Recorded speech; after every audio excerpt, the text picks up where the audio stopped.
dokes.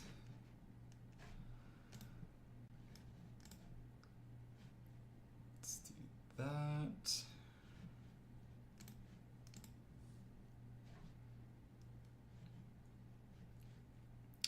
See if we can connect. Hello. Okay.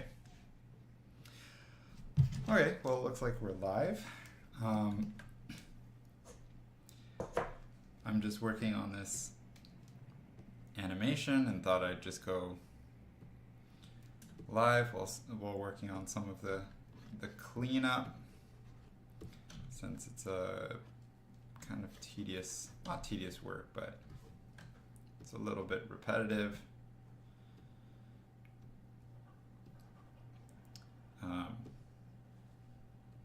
And thought it could be fun to just like hang out. Hello, good evening.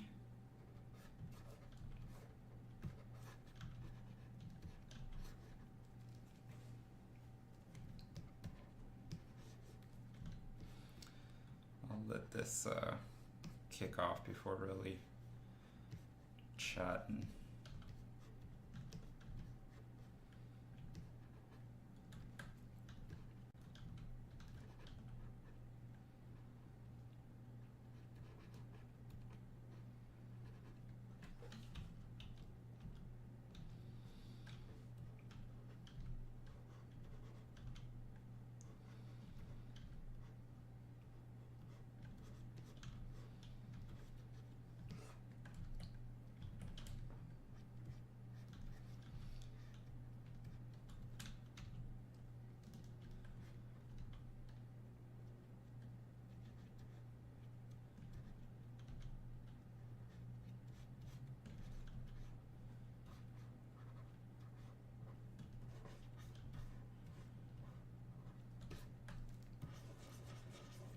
So welcome everybody. I'm working on this animation of the Challenger character design that I worked on, or that I did last year. And I just posted a kind of a storyboard, or what the rough animation is gonna look like on Blue Sky. So if you want to see that, you can check it out there. But now I'm just kind of working on cleaning up the I guess the rough pass. So I have, well, I can just play it through here, but this is basically the storyboard.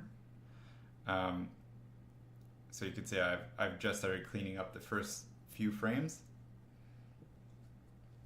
but it's kind of going to be like a fight sequence where the character is kind of like running through almost like a coliseum or whatever, showing off her moves. So slicing and dicing, I'm probably going to work out the timing of the animation a little bit.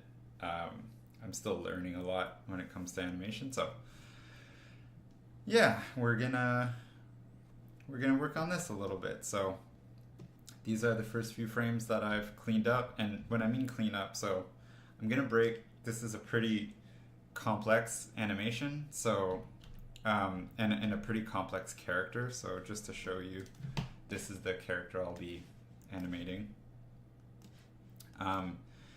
So she's got a lot of like, so her hair and her weapons and the cloth and stuff, the shoulder pads. So that's going to be added kind of on a secondary layer once I've animated the body. So I kind of break, or the way I think of, or the way I'm trying to figure out this thing is like, I'll animate the body, which are like the main volumes, get that motion down.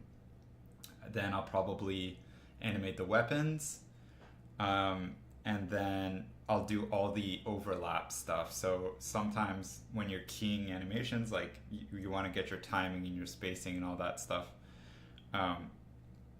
proper, but then you have like overlapping animations. For example, like anything that has physics, like hair or the cloth, or these little like tassels coming off the weapon, like those have physics to them, so they'll probably drag and overlap the other motions. So I'm probably going to animate the whole body first, and then animate the overlapping stuff afterward and just do it kind of straight ahead so that I can get the physics down properly here. I'll kind of bring up. So I've been animating quite a bit lately. But if I take like this one, for example, so this is something I posted a short of this earlier, I think yesterday or the day before. Where is it? I'll overlap it. So I basically animated all of this at the same time, which wasn't really efficient, I think. And basically what happened is like you get a lot of these weird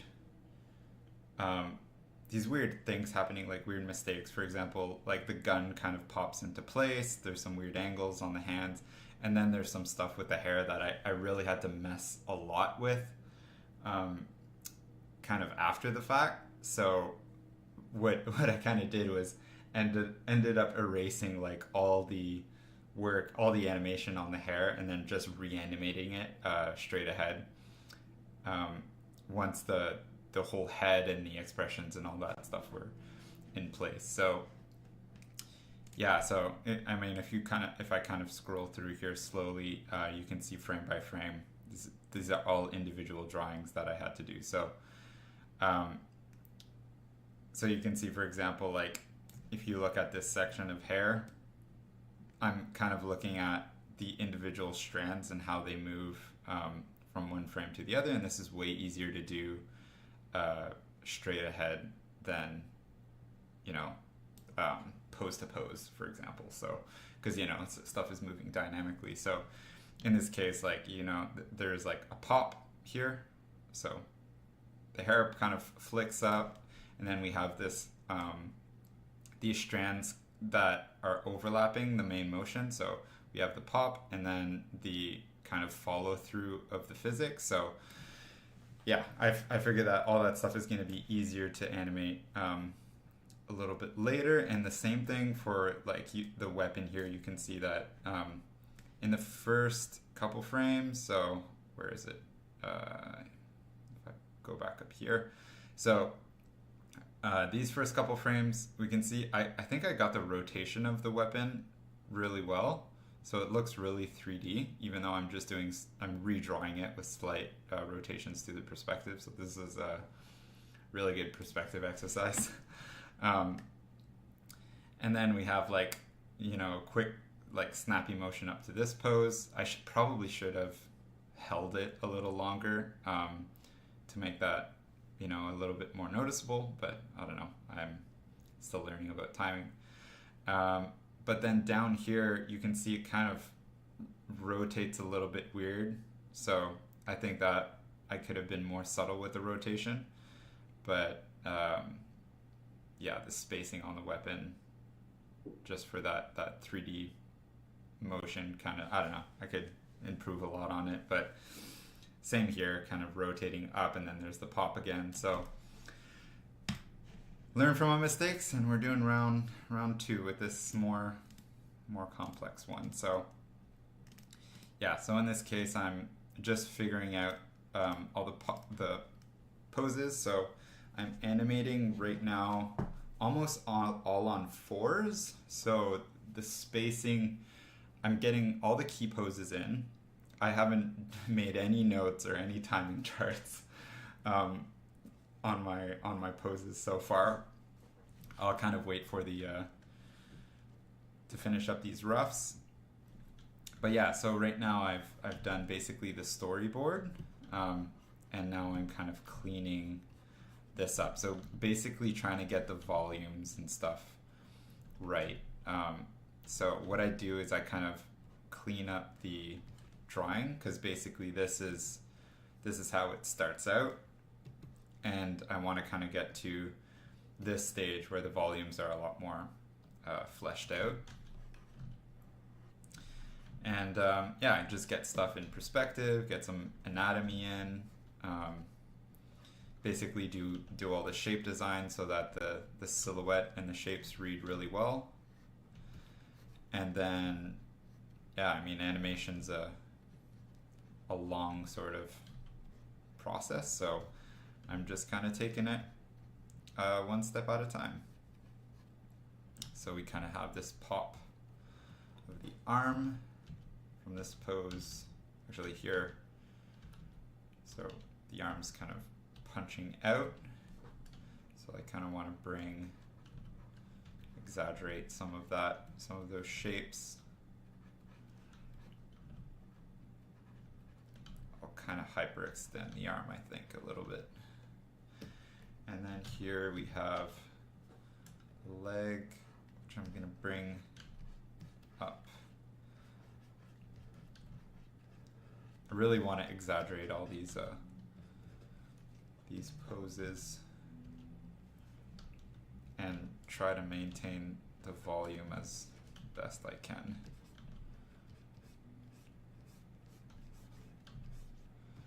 So here.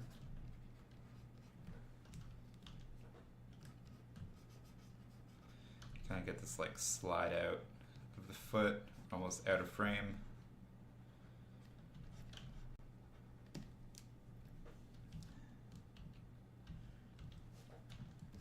And then just checking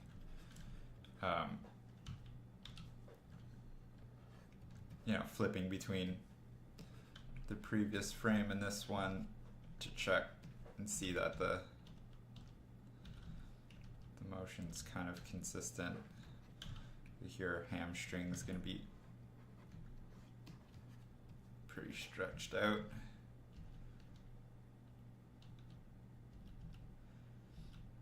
So we're coming in, kind of stabbing, and then this is kind of like a weight shift. So she's going to slide the foot in, and kind of this is kind of an anticipation for a jump. So her weight's kind of moving over, and then just going to pop through and swing.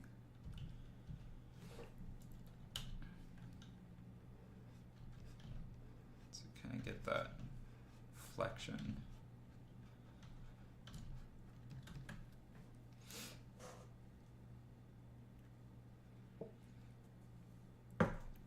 I mean, a big reason I moved from Photoshop to Clip Studio is because you can animate in it, which is really great. Kind of been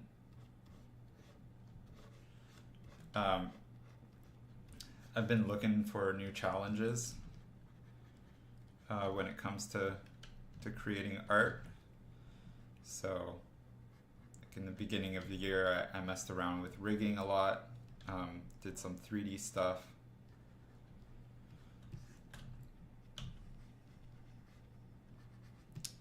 And now I'm doing some animation, which I'm really enjoying. So, like, this has opened up. I've tried animating in the past. If you followed me on Instagram, like a couple years ago, I posted like a walk cycle of a character I did, and that was like a pretty simple animation, to be fair, compared to this stuff, but I've been digging into it some more.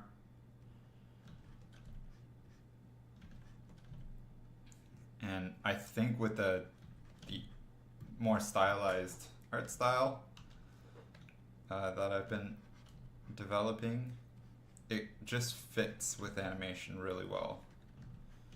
And just like the techniques and stuff that I've been using. So here, trying to get the perspective of the face to really come forward. I think the whole head's a little bit big.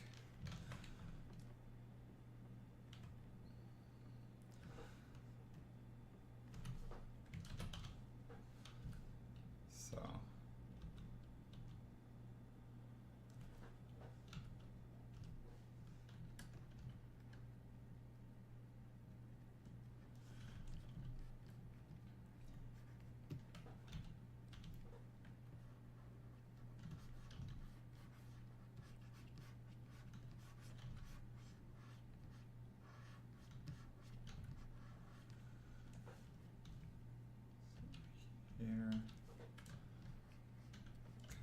push out. This is really like this is why it's so important to do a lot of figure drawing.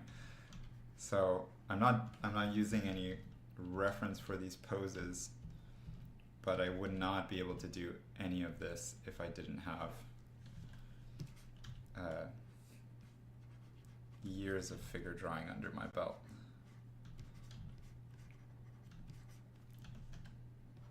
So here I can kind of get some basic shapes for the hands in. I kind of have an idea of where the weapons are going to be, but I'll do these on a separate animation layer so that I can fine-tune them, have more control.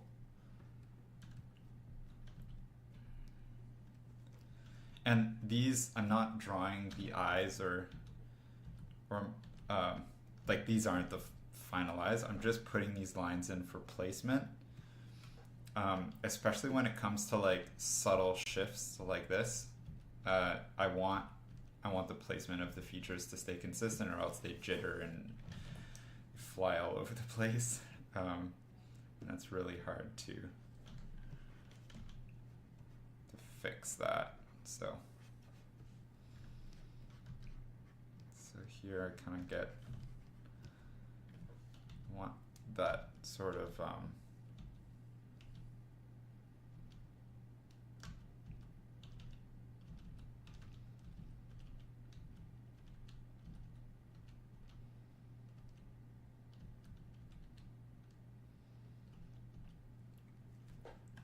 it's probably going to be like screaming or smiling or something. I haven't decided.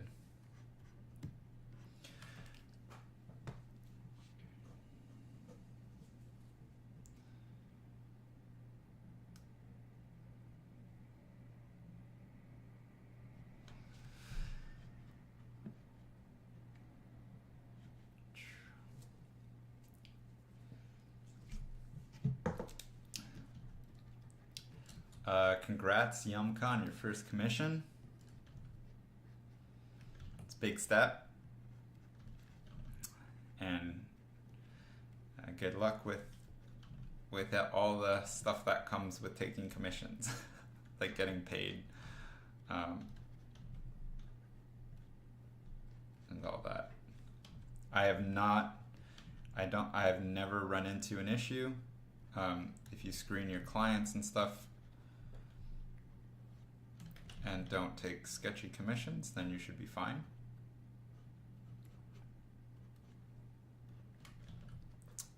But yeah, you gotta be careful, because I've definitely heard horror stories, but just because you hear there's horror stories in every single in every industry, but you hear them, but you don't hear about the thousands and millions of jobs that go through smoothly. People take those for granted. So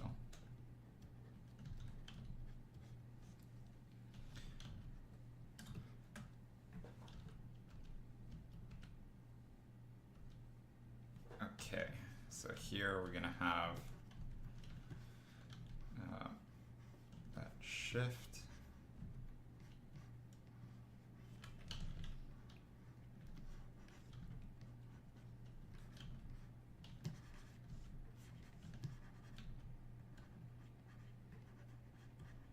So I'm being a lot more rigorous for this animation. I'm taking more steps than I did for the previous one, but I'm fine with it. Like this other animation that I worked on, let me bring it back up again. Like this one, this is 30 frames. I mean, obviously, like times the line art layer, the color layer, and the shadow and shine layer. So that's like 90 layers. I did that over 2 days. But, you know, there's lots of weird stuff. And so with this one, this is going to take a lot longer, but because this is going to be animated on 2s, and we're at 170 right now, which is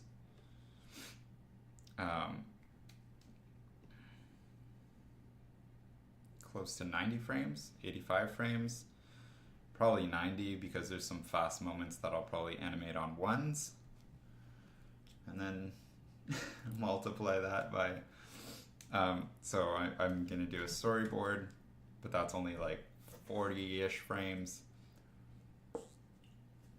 It's a bit of like mental math to see how long I'm actually gonna spend on this, but it's probably gonna take a week or two. I'm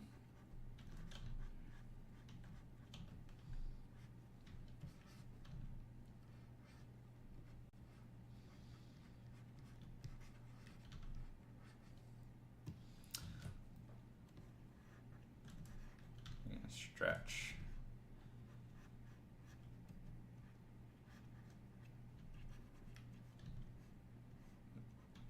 This back.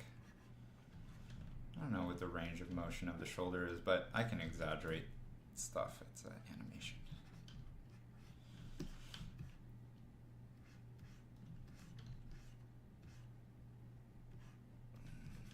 This is going to come through.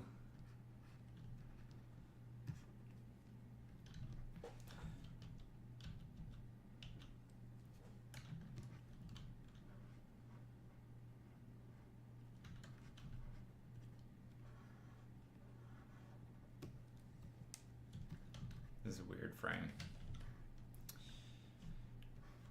I think I'm gonna have to play with it a little bit.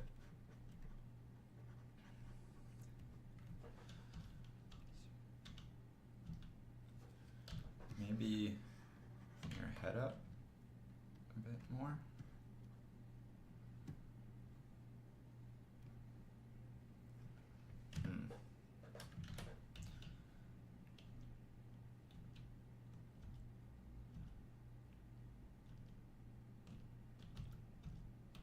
Okay, yeah, I think I'm gonna switch this head.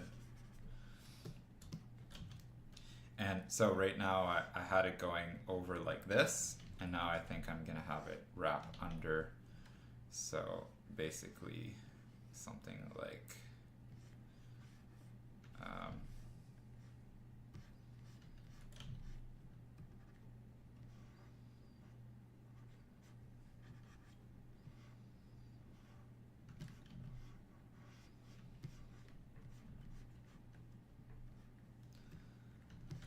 this.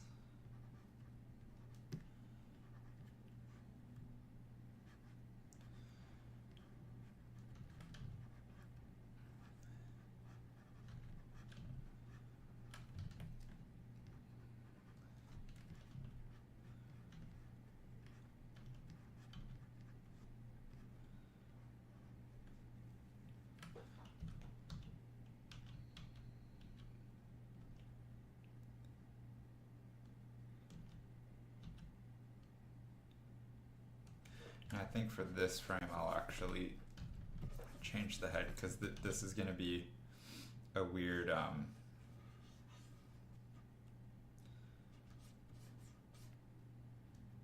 transition to the next frame. There's going to be like a head bobble.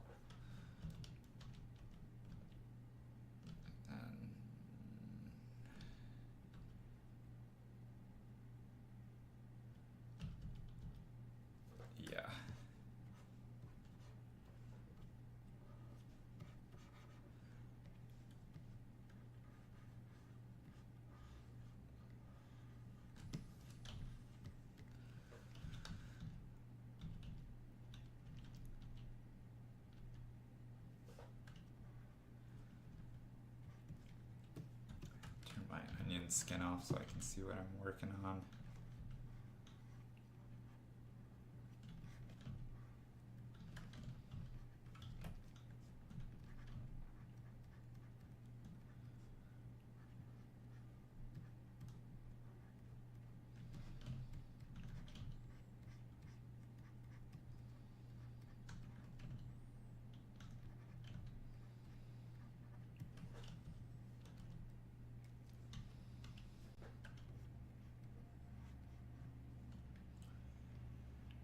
this is going to pop back like here.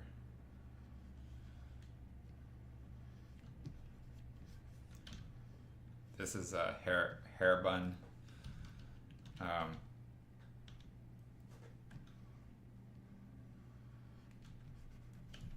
That's part of like the dreads.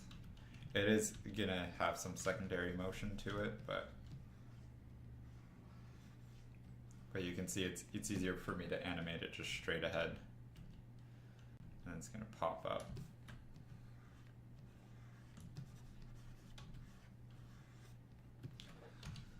That, and then probably bounce over. Like, hair is gonna flop over, kind of like that. And I'm adding a little bit of like a contour line to find sort of the volume of it, the perspective, like I do on the head. So if on the eye line, this kind of shows me how circular, spherical this is. Okay, let's see where we're at. Yeah.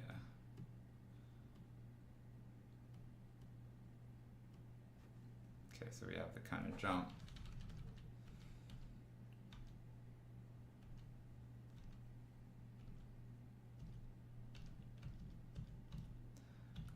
Okay, details. Let's just get this going.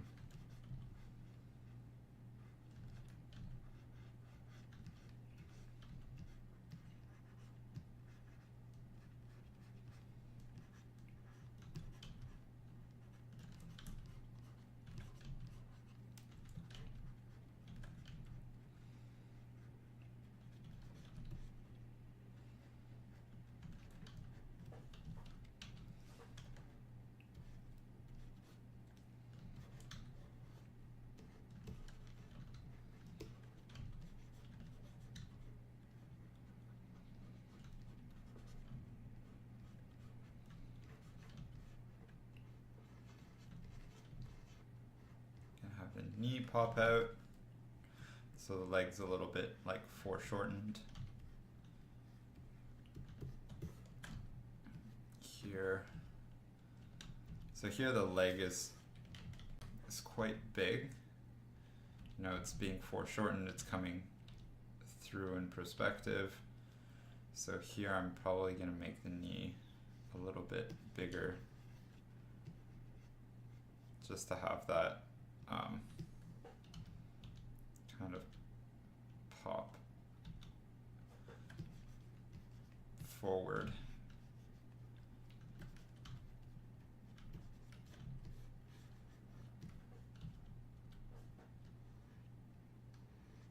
Get that like parkour slide. This is gonna be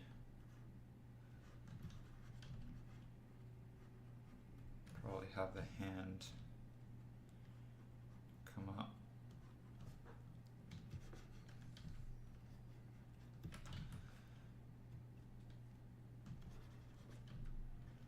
And then this is going to be foreshortened a ton.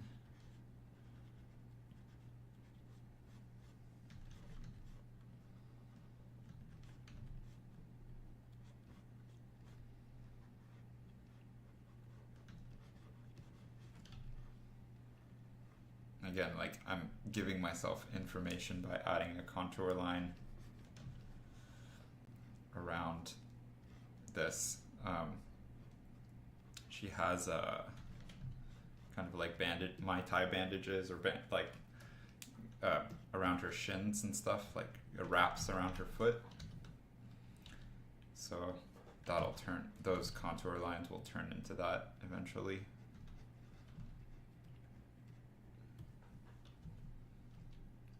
Here, pop the knee out. Have the kind of sartorius come in.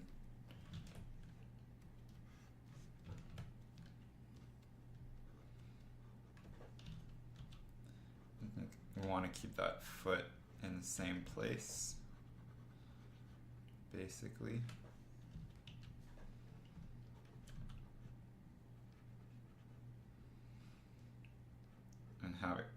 like her toes are kind of digging into the ground.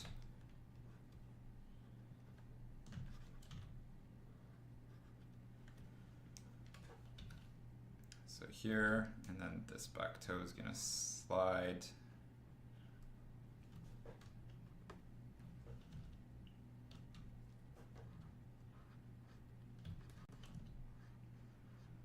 Calf sticking out.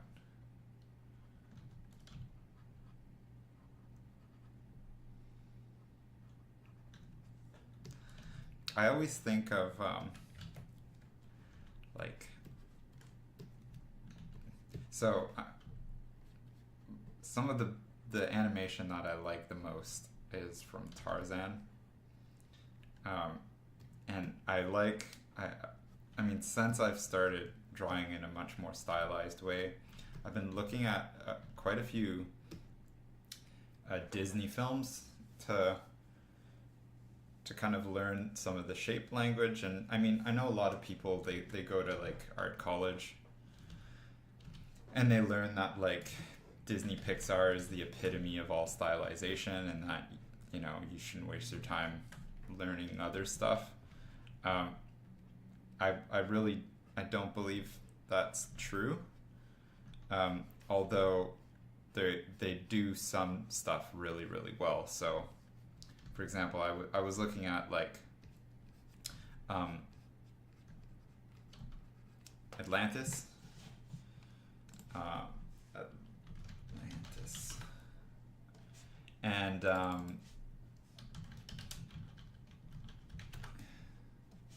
what a lot of people don't know about some Disney films is they get a lot of really, really talented artists to do like early look dev for them, and the person who did that on Atlantis was Mike Mignola, who's a crazy comic book artist, right? He worked on Hellboy, or created Hellboy.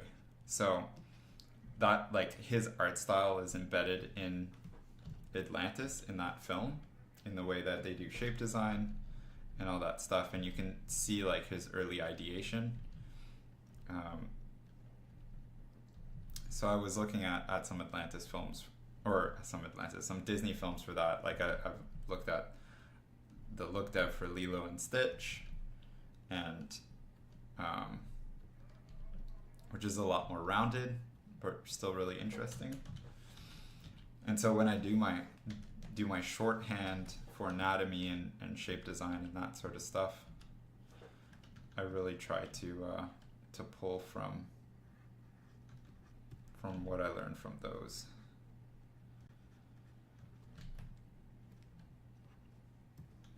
So I think I'll bring, the head is really like sunken into the shoulders, so I'm going to bring it out a little bit. Give her a neck. Like, I want to exaggerate, but not completely kill the the anatomy.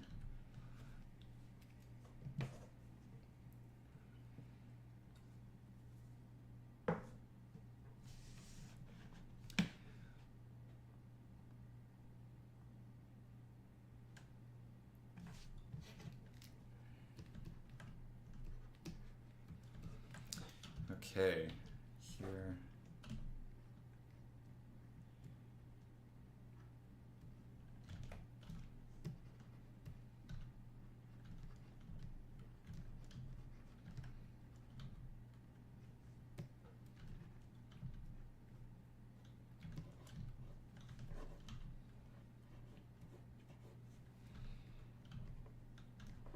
Get this hand kind of wrapping.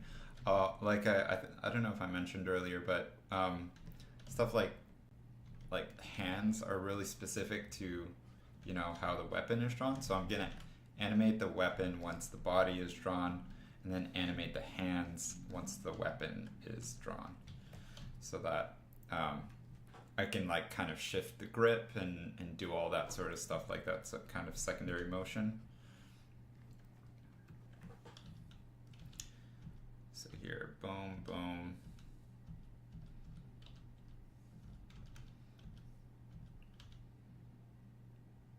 So here, prepping. She'll probably be looking like to the side, like this, right?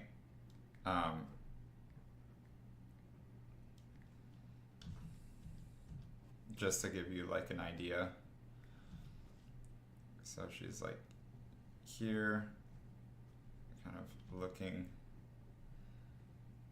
forward, this, and actually I'll probably shift the eyes over here.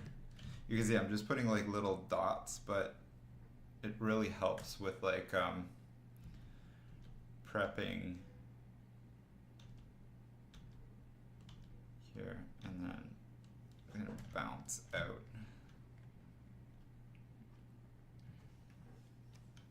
I'm just probably gonna have like a serious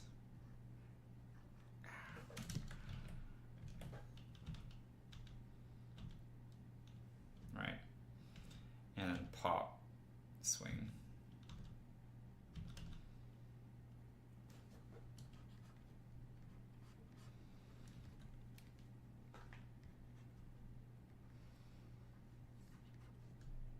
Look, I'm no, and take everything I say with a huge grain of salt.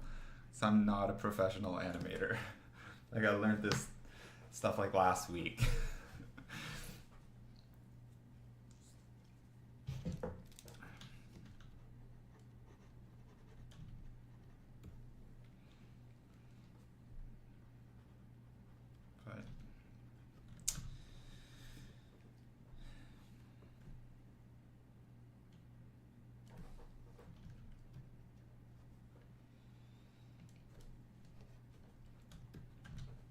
Okay.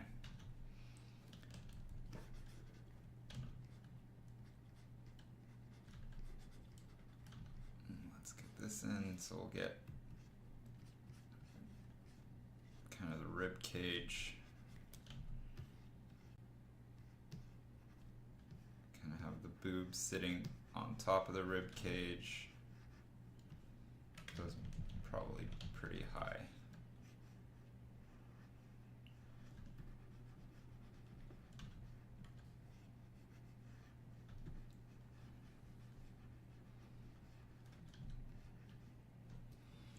And then we'll have kind of the lats come under. I'm also trying to stay like on model. That's something I noticed with my other animation, is that I kind of broke model a little bit. So I'm trying to stay basically, I don't know how to say fidèle in English, like, but try to keep the fidelity of this design that I did, especially in this blockout stage where I'm figuring out all the volumes. So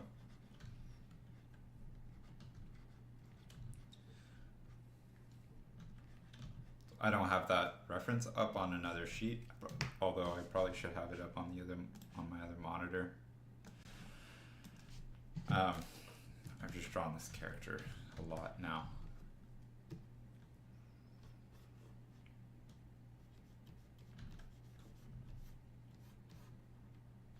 So we're gonna have this, gonna find the patella,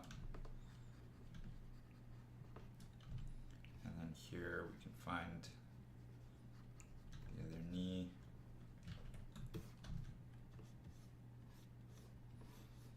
I want to get just like a little bit of tapering. So like for nice shape design, you want to try to find as many tapering shapes as possible. Like if I had two parallel lines here, that would kind of be boring. So I'm gonna kind of stagger the legs a bit. And so we kind of feel that the knee is like swooping out and then up and through.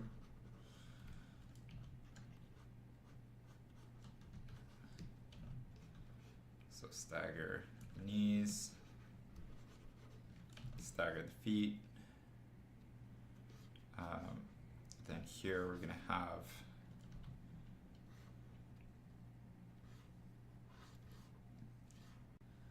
the quads, have our tensor muscle, and then we'll have the hamstrings popping out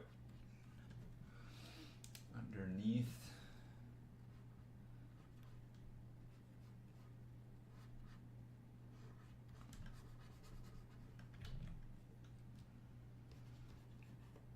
That looks a little bit weird.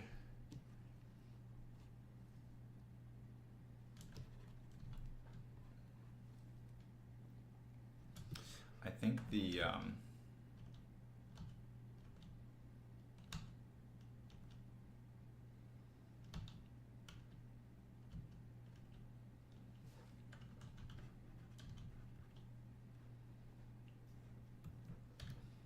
I might need to take all this and shift it up a bit. I don't know if I want compression or like, I think I want compression here.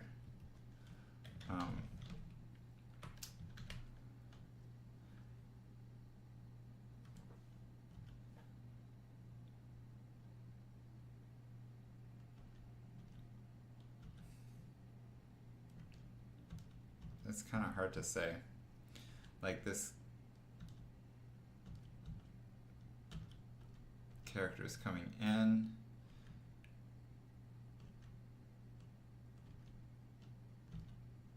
I guess this is fine.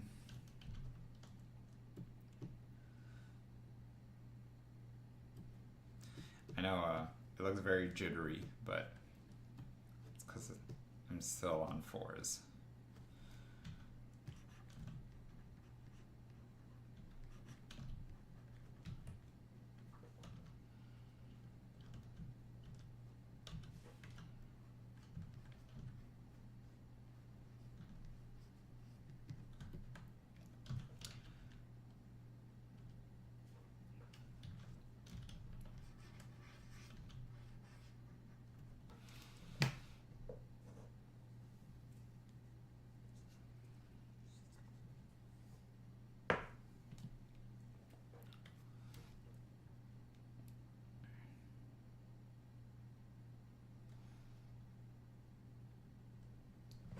So let's see, let's answer some questions. What made you get into animation lately? Wizar. So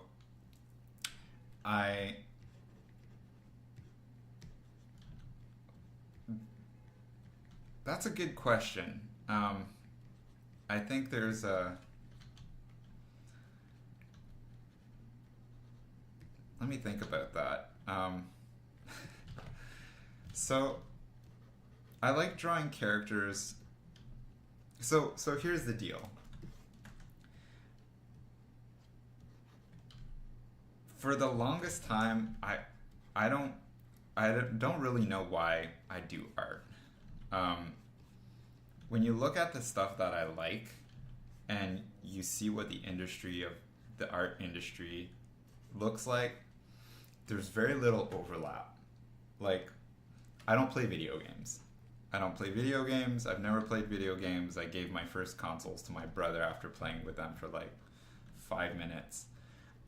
Yet I'm the only one in the family who's worked in the video game industry, for the last 5 years. And so I'm not super thrilled by the idea of like putting tons and tons of time into a video game product, right? But the thing is, like, I love character design, and character design can be applied to lots of different mediums. It can be video games, it can be movies, all that stuff. But the thing is, like, I don't play video games. I don't even watch a lot of movies. I just like the art, right? I like the art for doing the art, and I like the storytelling. So I've been trying to find basically a medium or a way to like a reason to do art. That keeps me motivated and really speaks true to like the characters that I'm trying to create and all that stuff. And I find that animation is like you can kind of see a slow build up, and this seems to be the obvious answer. If you look at like some of the work I've done in 2024, right? You can see me shifting from like single character illustrations to drawing multiple characters, or a lot of the same characters, right? So we saw like this cadet, and then we saw, for example, like some sheets where I draw where is it, this like this character here, right? Draw like multiple versions of the same character. And then we got into like this character, right? And you know, and then drawing like a pose sheet. And I've done pose sheets and stuff for video games before. You know, when you design a character, sometimes you need to give animators an idea of how the character moves. Then I got into stuff like expressions, and I was not thinking about animation at all at this point. But then I really started digging into the stylization, right? With that previous one I just showed, this character here. I think I kind of hit the nail on the head with the stylization and the shape design and all that stuff. And then we got into, you know, like working on this character. Where is it? Then we had like this one, right? So kind of like repetition kind of legitimizes. And then, you know, lately that we had this character, right? So I revisited this cadet character to see how that would look in a more stylized, simplified way. And then I just told myself, like, I have all this experience of like posing characters, and I'm getting to a point where I'm just drawing a lot of the same like multiple versions of the same character to show more of their personality, to kind of like to express more about the character than just one still frame. And then yeah, I mean, I have a little bit of experience working in Clip Studio. I moved to Clip Studio, so yeah, things have kind of just aligned. And now that I'm actually animating, I'm really enjoying it, and I find that like my ability to draw has, like, my drawing skill has improved a lot, which makes animating less tedious and a lot more enjoyable, because I can now think about the animation and not necessarily about the drawing. So like when you use a certain medium, it can be hard to express the story or the message that you're trying to convey. Like, I've been trying to get a message across with my art, and I think that you need to kind of like learn the language for a while before you can write a good message. Like, if you don't know how to speak English, you can't tell a good story in English. But drawing is basically the visual language that I've spent years learning and trying to master. And now I feel like I'm proficient enough where a medium like animation is actually a viable solution to expressing what I want with my art. So that's kind of like the long answer, but it's something I've been thinking about a lot over the new year, since I've been in a bit of a rut. Art rut. I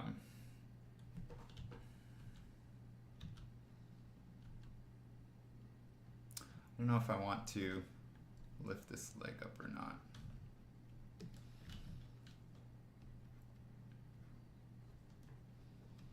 This is a weird frame. Weird frame, but let me just work on the head.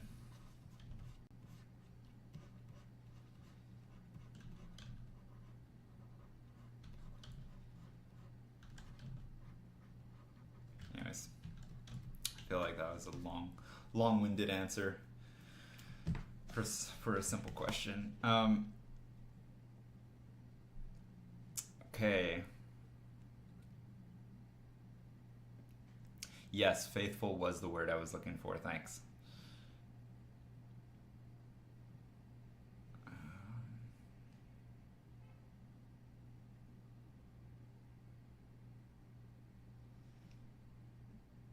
Is it so Juan Manuel doing some animation ideas or just designing concept art?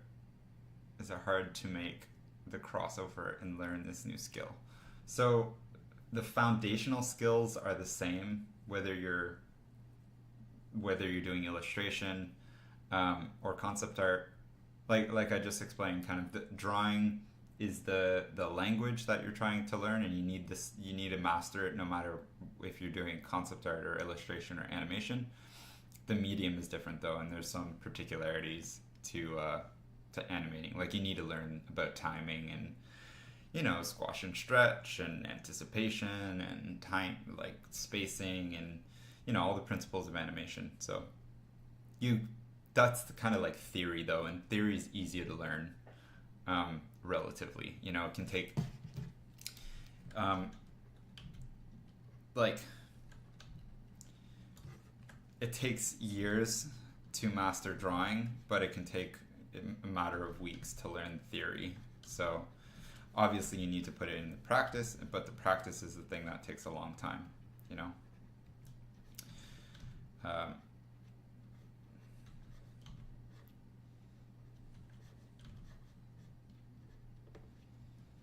So yes, the foundations are the same. If you, like, I have years of posing, so, posing in animation is relatively easy.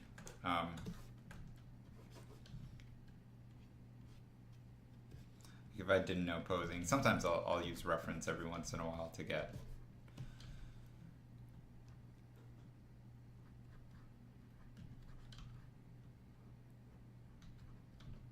something that's not looking right to look right.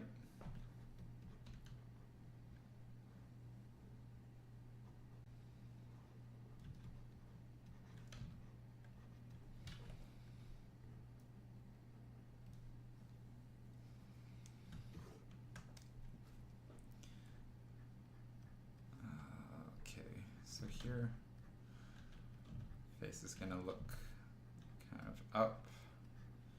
Remember, this is just for placement. They're not actual expressions.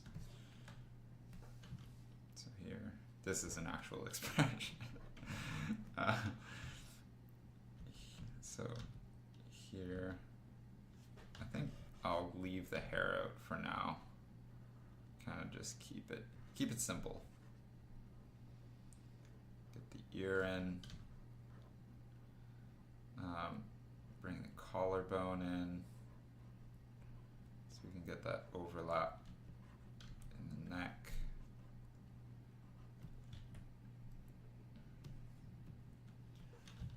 So here.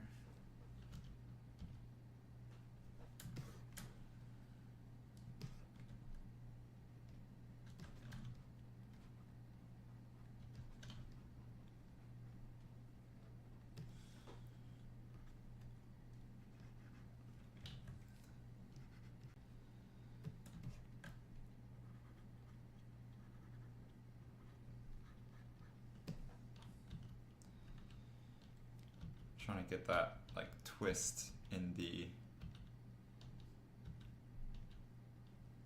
rib cage. So here we're facing this way and down and then up, and then we're flipping back again.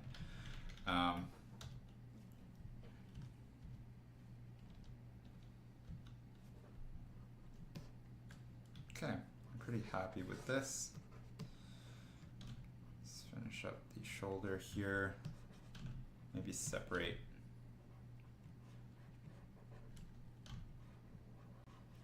this backhand a little bit. Silhouette is really important in animation. You want your every frame to be really legible.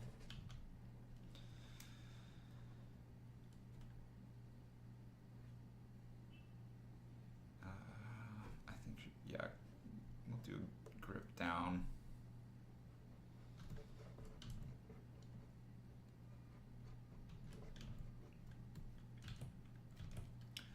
So this is more gonna be more on like this angle.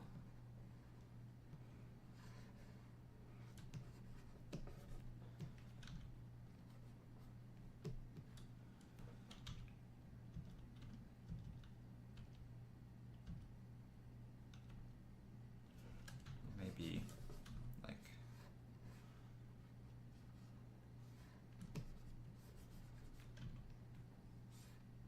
more turned up. I'm thinking of this as being the arc of an ellipse. So this is the ellipse. It's pointing down, so that's in perspective this way, and then I'm chopping it off here. Like same for this, right? We've got an ellipse. That's kind of the angle of the ellipse. I'm trying to keep everything in perspective. And then we have some foreshortening here. So here, wrap through. So this is kind of like the last anticipation frame before the big swing. Also, if there's any animators out there, please leave a comment and tell me what I'm doing wrong.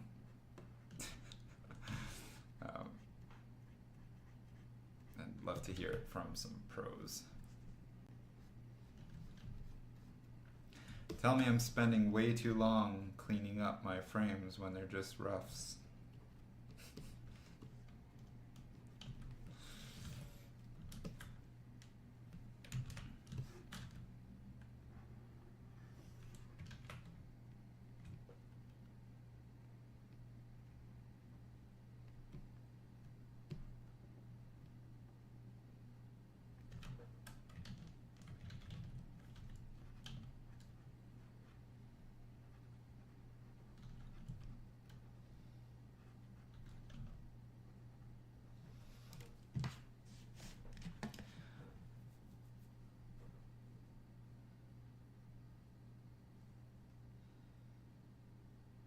Can I play the frames? Oh yeah, I guess it's a frame play time.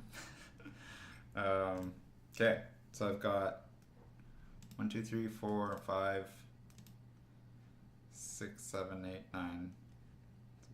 Why can't I count? 1, 2, 3, 4, 5, 6, 7, 8. I have about 8 of 40 frames cleaned up so far. And this is what it looks like. I'll let this play over a couple times while I answer some questions.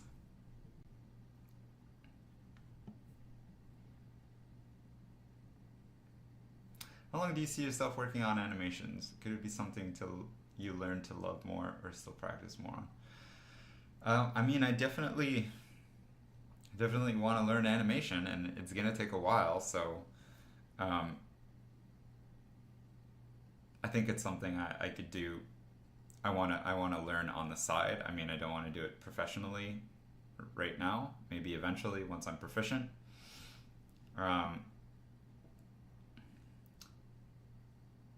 But I'm liking it so far, and take it as it goes.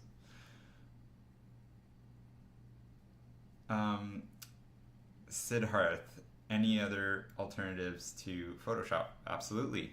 Clip Studio is great. It's also a one-time payment, and it's way cheaper than Photoshop. Like Clip Studio Pro is, you pay once, and it's the same as Photoshop subscription for a month, but you get it forever, and it's great, and you can animate in it. Crit is free too. Yeah, pretty good. Procreate on iPad, if you have an iPad, is pretty good too.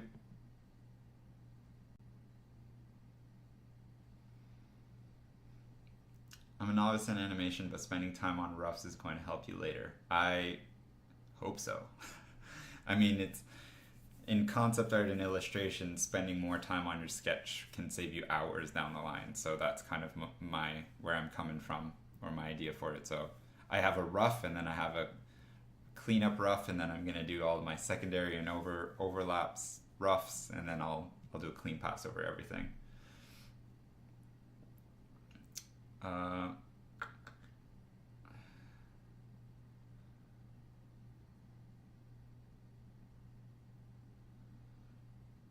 Clip Studio is not a subscription. It's a $50 one-time payment. If you want the expert version, I think it's $200 or something.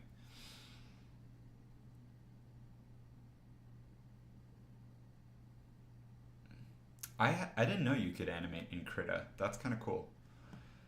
Do I have any suggestions on how to better practice construction in form? Draw lots of cubes and cylinders in perspective, and you don't need to trace out your horizon and everything. Just try to develop an intuition for it. So just make sure that all your edges converge. Lots of cubes and cylinders. This live stream will be archived. Did you say you recently started animating? Yeah, like 2 weeks, like a week ago. I started playing around with animation like 2 weeks ago, and then, yeah. Or I restarted, I should say, because I did kind of animate years ago, like some really quick stuff like a walk cycle.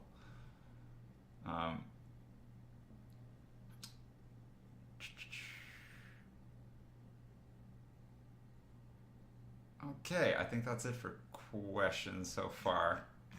I'll try to stay more or less on top of it. Okay, so yeah, I played this through a lot. Did I guess I don't have my impact frame anymore. Oh, sort of. I'll get into fancy impact frames later. Okay. So here, this is going to be very foreshortened. By the way, I'm doing all of this on a copy of my storyboard. So my storyboard is actually here. And I'm cleaning up the storyboard to get the rough animation. So I'm not losing anything if I ever want to go back. So I don't know how big these Clip Studio files are for animation. I should probably check.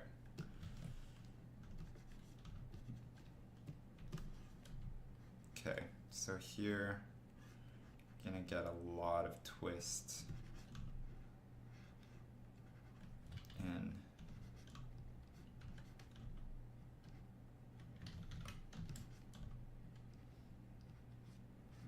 the body. So here we're gonna have like a very foreshortened rib cage.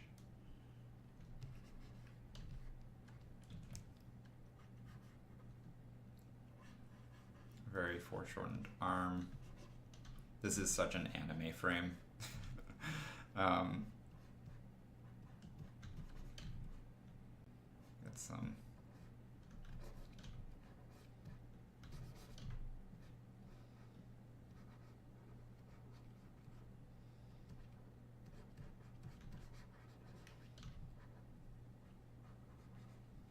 elbow. Get the flexors, get some anatomy in here.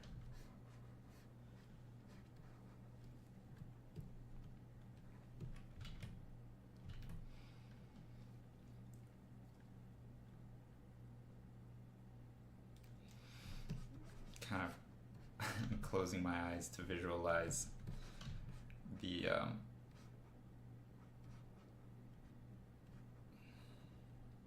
angle of the hand.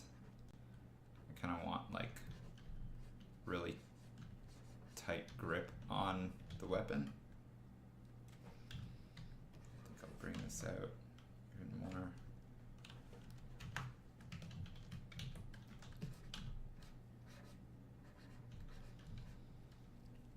So as you can see, I'll need to move the weapon in over, but that's fine. Okay, shoulder, kind of square off that. Then we're gonna have the tricep leading under into elbow.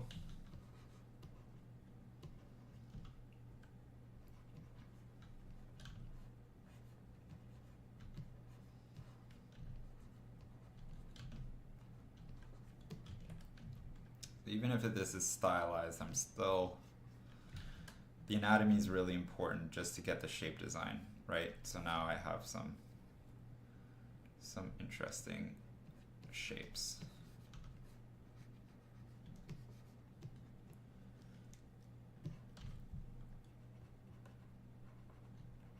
And the foreshortening beats better. Okay, now I need to get this crazy foreshortened knee in.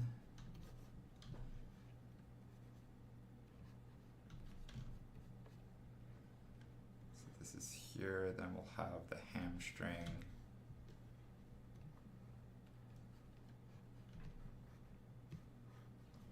There's like so much compression happening in here.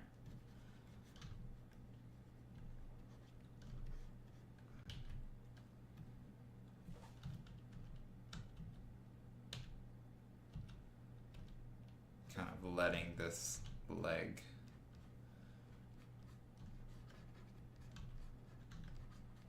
like stretching it out a ton. I just watched Redline the other day, and I love those frames where he puts like the NOS in the car and like the whole frame stretches as he goes like hyperspeed. So kind of doing that effect here. We'll get like some stretch happening, show some speed. Get this, simplify.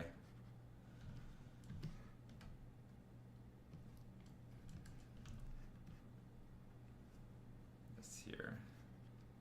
Have like the lats. I could probably actually push this whole shoulder over even more. The thing is, like, this is gonna be covered by, we're not gonna see like any of the head.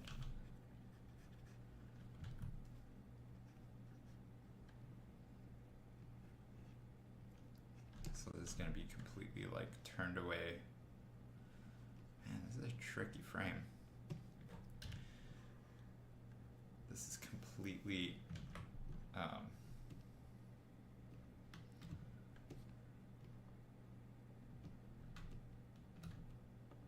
like in the wrong spot.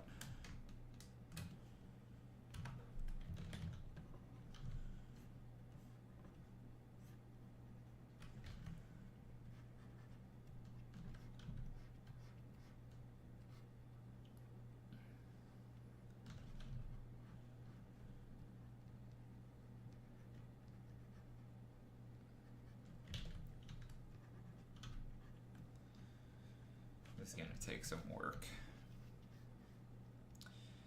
Okay.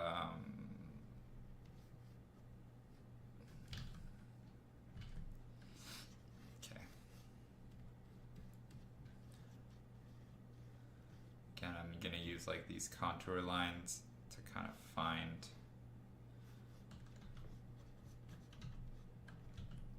the foreshortening.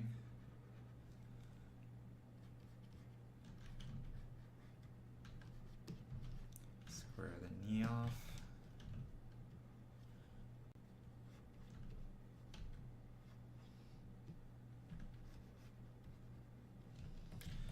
And then the thing with like the foot and shin bone, I like to keep this kind of gesture consistent, like all the way through. So I like to kind of curl the foot up, if I can. Like even if I need to turn it in a little bit, to try and keep basically that gesture going.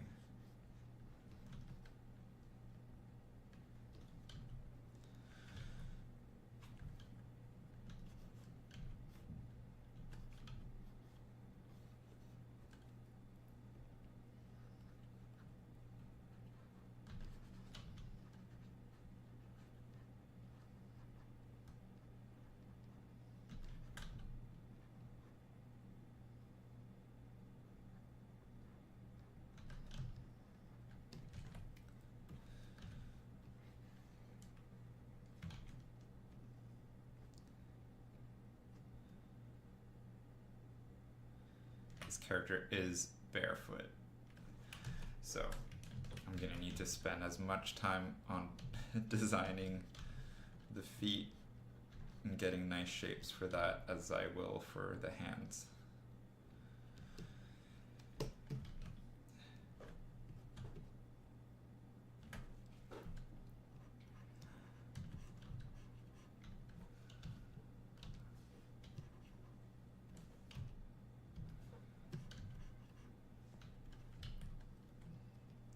I don't like the shape of this head.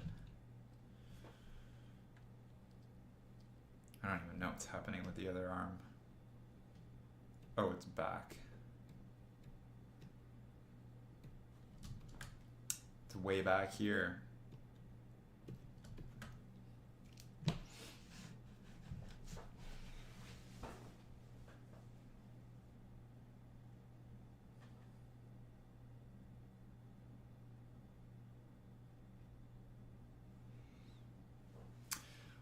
Okay,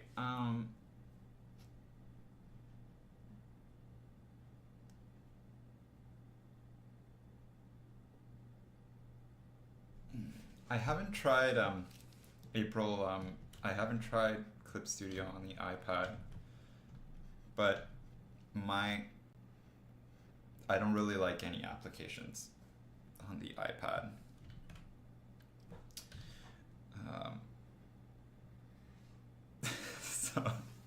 So that kind of that's kind of it. That's where my opinion ends. Not that you asked for it, but iPads are good for watching YouTube videos. But I mostly just don't like the drawing surface.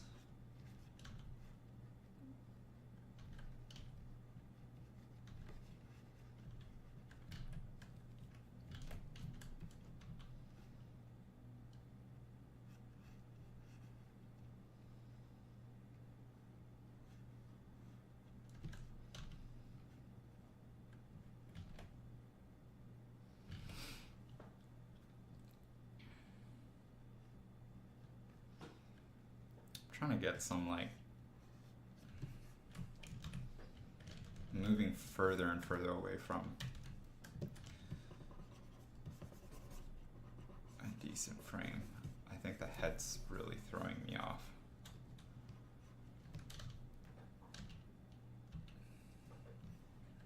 I think I want to keep a level head. So we're gonna do one. Yeah, very ninja head.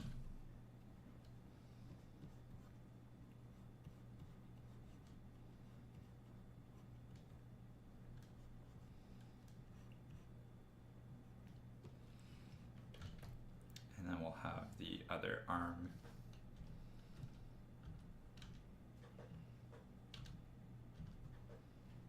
Back here.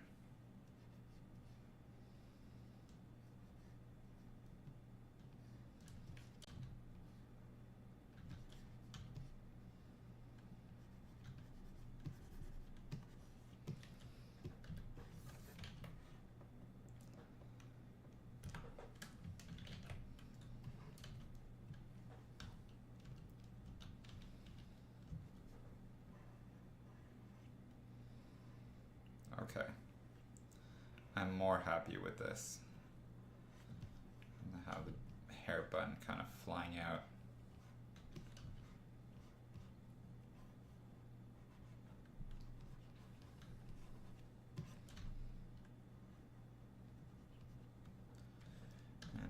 drew the head too big again. It's like the bane of my existence.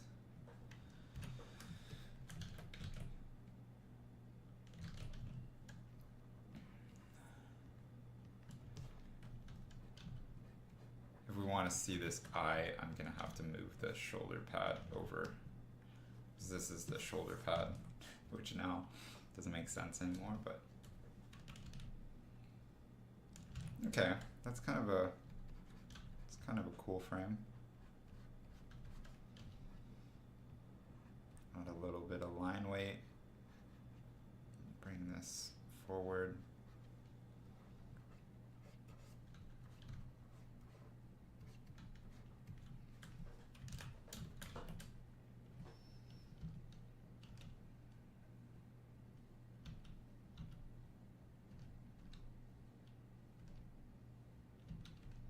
These are like very, very anime superhero poses. But I think that's what's fun about this character, is that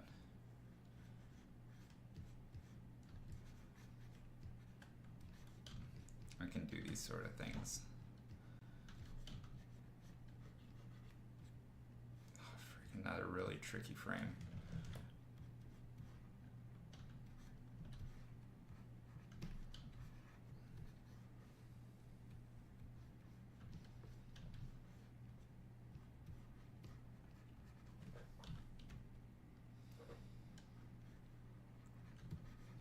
This is just like an in-between kind of floaty frame.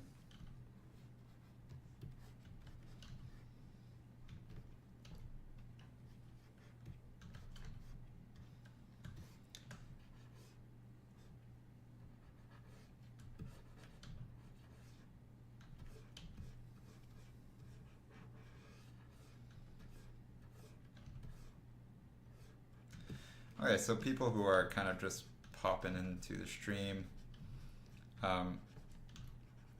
right now. So I'm working on this animation, and I'm just working on figuring out all the body animation, basically. So this character has a costume. Where is it? Here. So all the cloth, the armor, all that stuff, and the weapon, I'll animate on a second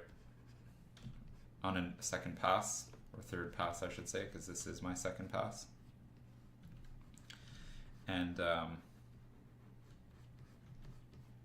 yeah, so I'm just going through, doing lots of figure drawing, basically. The other thing about animating that I didn't mention earlier, when someone asked why I'm animating, is animating is like pure practice. Like, you want to draw like a million figures,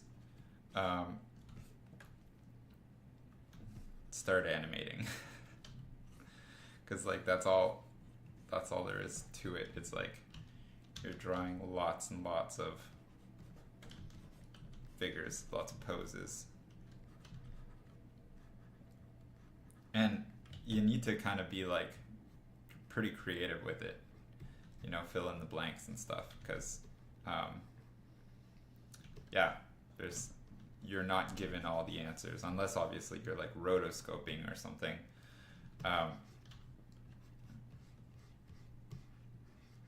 Then you'll have like a lot more information to go off of, but like in this case, this is all done from imagination, so this is great. It's great practice for me. It's a good challenge.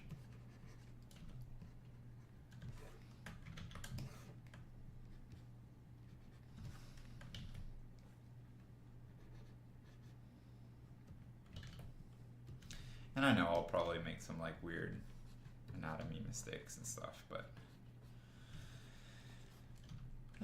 it is what it is.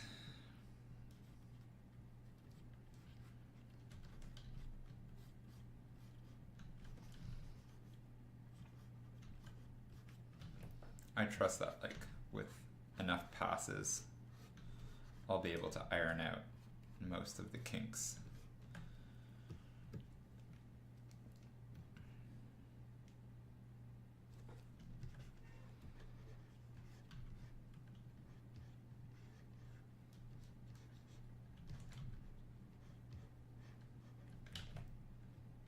So here, this is super foreshortened again.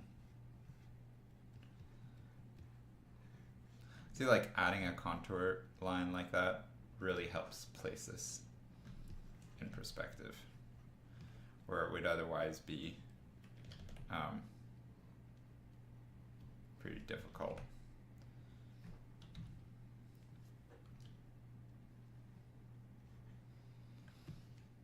So sometimes that's all that's missing from a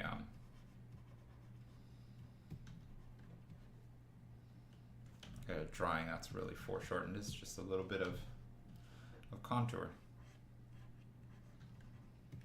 That can be done with shading or in the drawing itself, in the sketch. If you're doing a really tight line art, then you'll want to use like overlaps like this to show the spacing.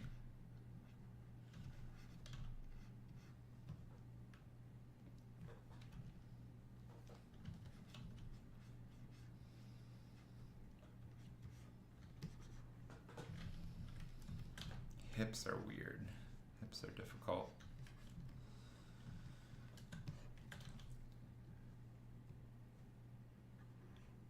So here, it's going to be kind of like, this is going to kind of wrap around.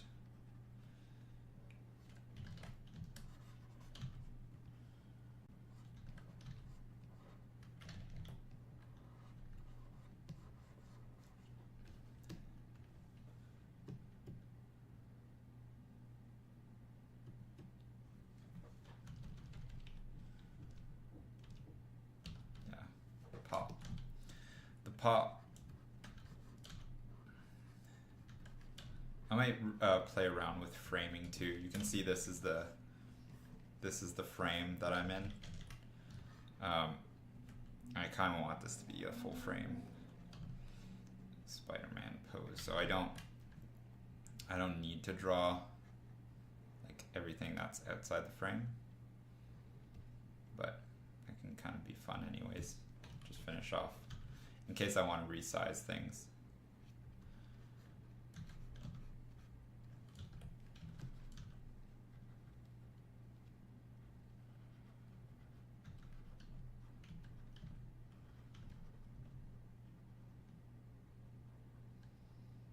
Change the perspective on these twos.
Here, and then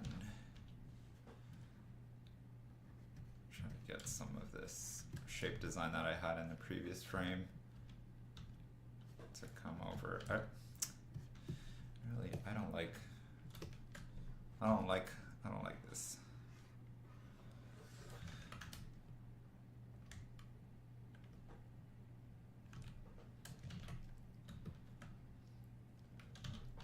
Okay, it's only going to last for one frame. Animators have just like next level shape design and legibility, which is also something that I want to learn from. because stuff needs to read so quick.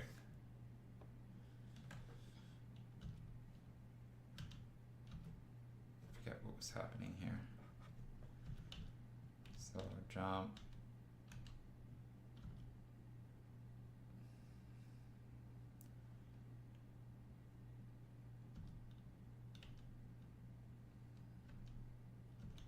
Oh yeah, and then kind of have like a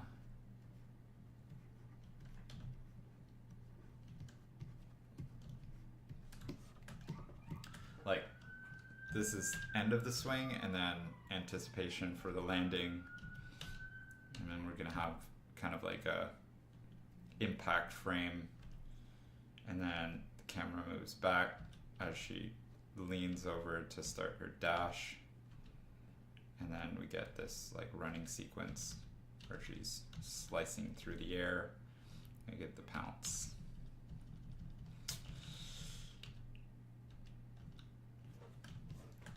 This is so fun. I love just like seeing something come to life.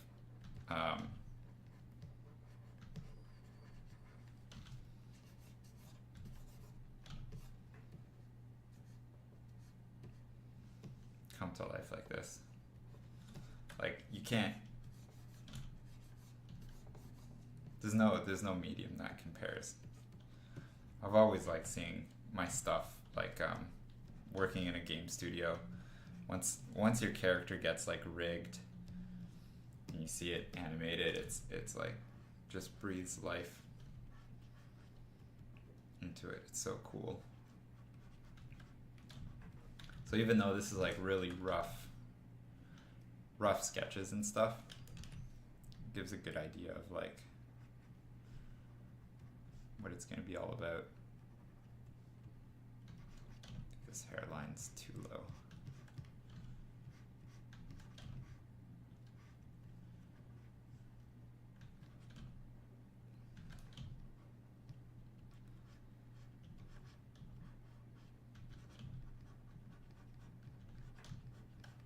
Square off the head a little bit. These are the dreads.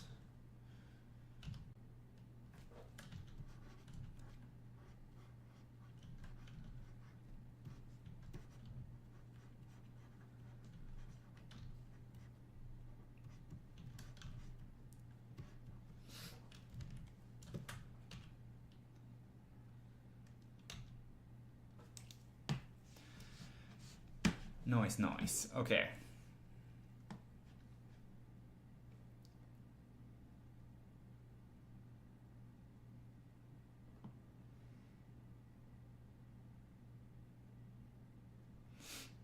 Do you think Clip Studio Paint is suited for styles that are more naturalistic? All the ads in most areas on YouTube are more in anime, so I'm worried. Clip Studio, like any other program, is just a tool. There are tools in Clip Studio that lend themselves more to creating comics or animation or all that stuff, but style is a personal choice, and you can you can make anything you want with the tools that you choose. So like, a carpenter can decide to build a kitchen or to build a house or to build a treasure box, but they'll use a hammer and saws and wood, and that's kind of the same principle with programs. Is like, Clip Studio can do almost everything Photoshop can do, and vice versa, and you just need to kind of decide what you want to pay for, what you want to learn. But in terms of style, like, that's a completely different question. You could do anime, you can do cartoons, you can do realism. That's more of your personal choice. So yeah, absolutely, you can do naturalism, you can do impressionism, you can do anime, you can invent your own style. I don't really know what to call like my style often. It's just the Christoph style. So yeah.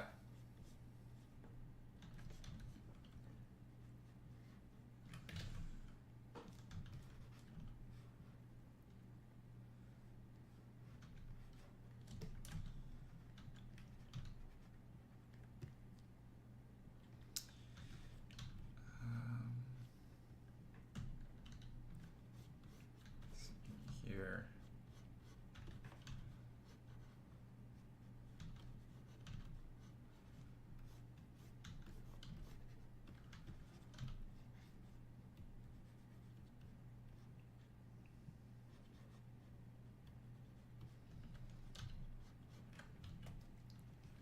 Really foreshortened stuff like this leg can look a little bit weird when you're just drawing them alone, like out of context.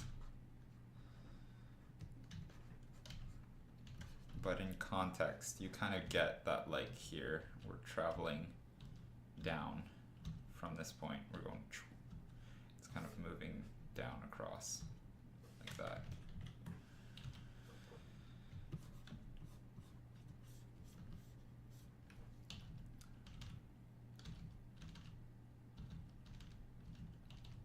Going to scrub through.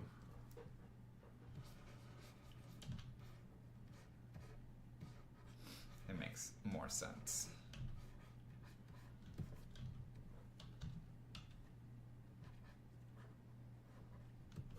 I think here I do want a little bit of stretching.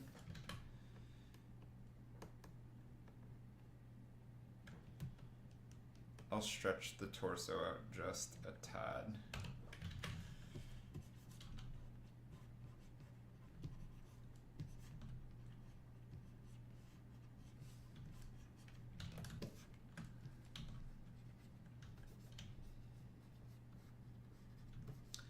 It's actually gonna look really skinny for one frame.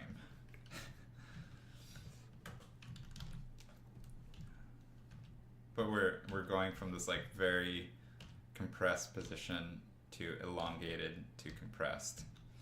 So it's basically a human scale squash and stretch. And I'm doing this because I'm not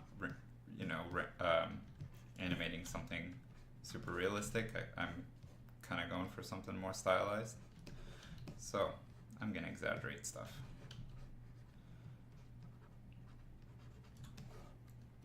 And I'll try to just try to keep basically the pelvis and rib cage and stuff intact, and focus on stretching more of like the limbs and the spine, stuff that is a little bit more rigid normally. So here.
Here, do I have, is my head, I think my head's too small now.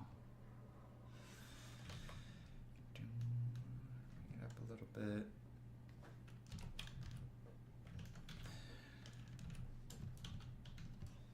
Going into the next frame.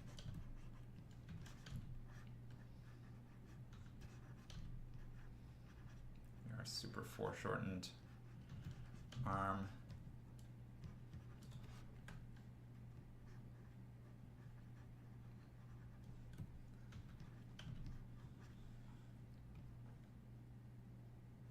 Might want to move that out eventually.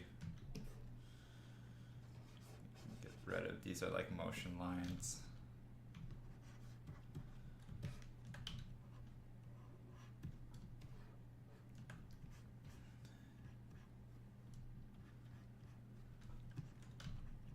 Get rid of the expression and just keep the lines for the placement.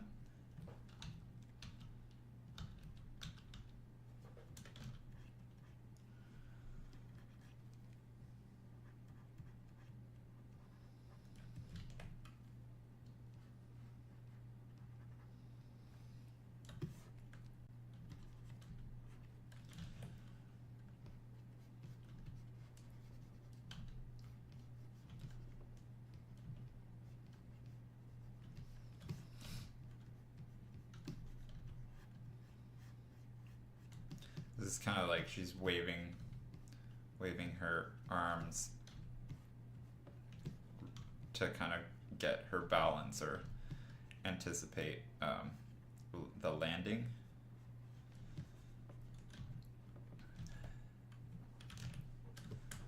And it's probably going to be like an impact frame between this.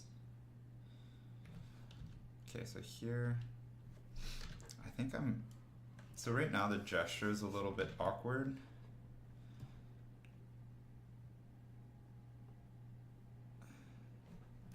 I think I want to go for a bit more of like an arc.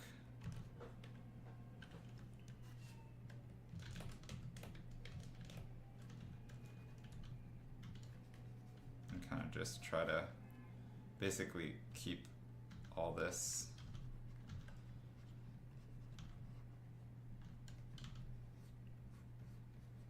like just simplify that. I think already that helps the whole thing read a bit better.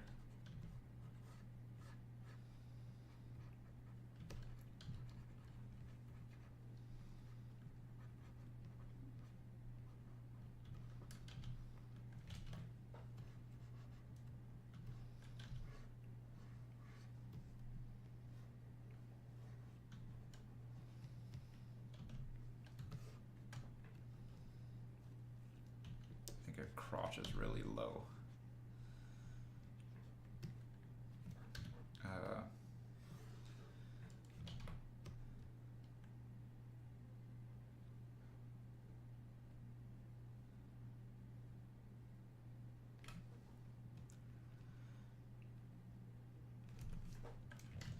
That a bit of an overlap. I think that'll read better.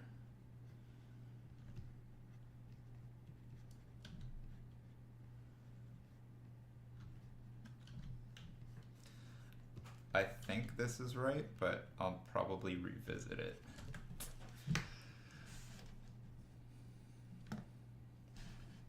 Okay.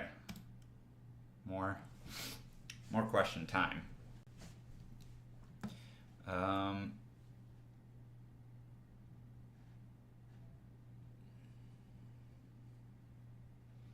Okay, Jessica. I have a question that doesn't concern art per se. Why did I decide to withdraw from Kara? I'm kind of all over the place with social media right now. I'm trying to figure out what I want to do with it. Half of it is trying to build something from the ground up, trying to maintain online presence on multiple platforms. Part of it is the community. There's lots of factors that play into it, but I don't want to get into a really long-winded answer. I think the main reason is that when you're trying to create a network of platforms, for example, I have like a YouTube channel, ArtStation, Blue Sky, they all have their purpose, and Kara was basically just doubling ArtStation, except it was smaller, so I didn't really have a purpose for it. Like the community was basically the same, in terms of like, and except you weren't exposed as much to as many professionals, or job opportunities. A lot of that is still on ArtStation, and yeah, so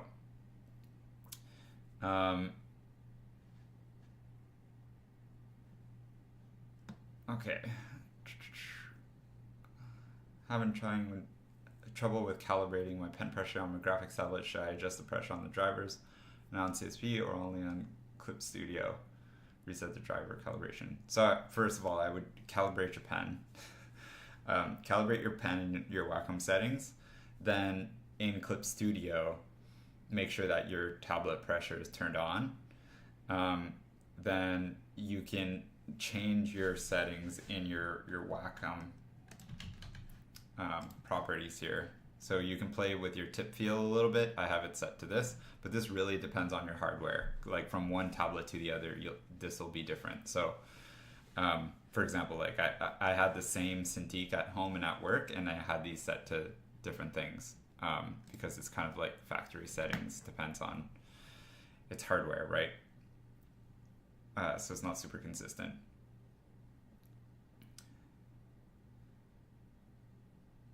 Vloopy, your cadet animated should be your OC. I like her design. So fun fact, every single character I've ever created is my OC. These are all my original characters. I've never done fan art, so I don't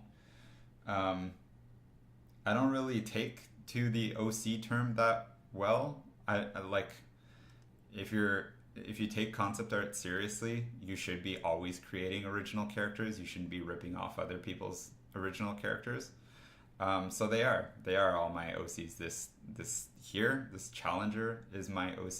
The Cadet's my OC, and every single other character you see in my portfolio. So yeah. I don't get how you keep the proportions so consistent. Practice. Just lots of practice. And I've also drawn this character many times already. So when you draw a character like 20 times or 50 times, you start to get a feel for their proportions. If you think of like the animators that have worked on feature films, they need to draw thousands and thousands of frames of the same character. So, you draw something enough times, you know how to keep it consistent. Have you ever dabbled in 3D? Yeah, I know how to do the whole pipeline from start to finish for character modeling, sculpting, retopology, rigging. The only thing I don't really know how to do is how to animate in 3D. We've been, you might have mentioned it earlier, but how long have you been drawing? For, it's so funny to say this. I've been drawing for like 22 years. So I'm 28 now. I've been drawing since I was like 6 or 7. So I haven't been drawing like professionally for that long. But I've been drawing, I was always the art kid. So I've been drawing since I'm really young. I got a lot of mileage done by the end of high school, and then I started taking drawing a lot more seriously in university. And so since university, that it's been over 10 years. Yeah, about 10 years, which I've been drawing really seriously.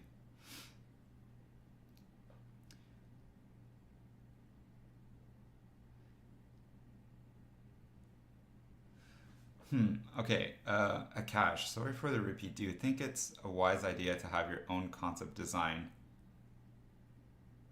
What is WRT?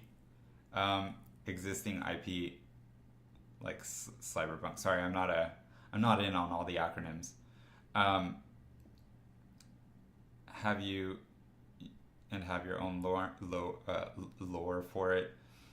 Like, can it make you hireable?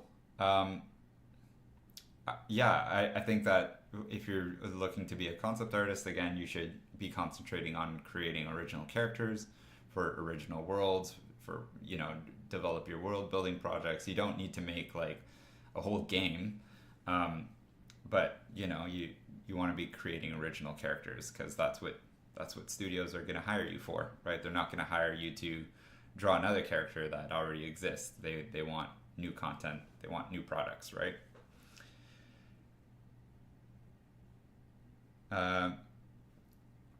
Did I envision that whole animation in my head? I mean, I worked it out on paper.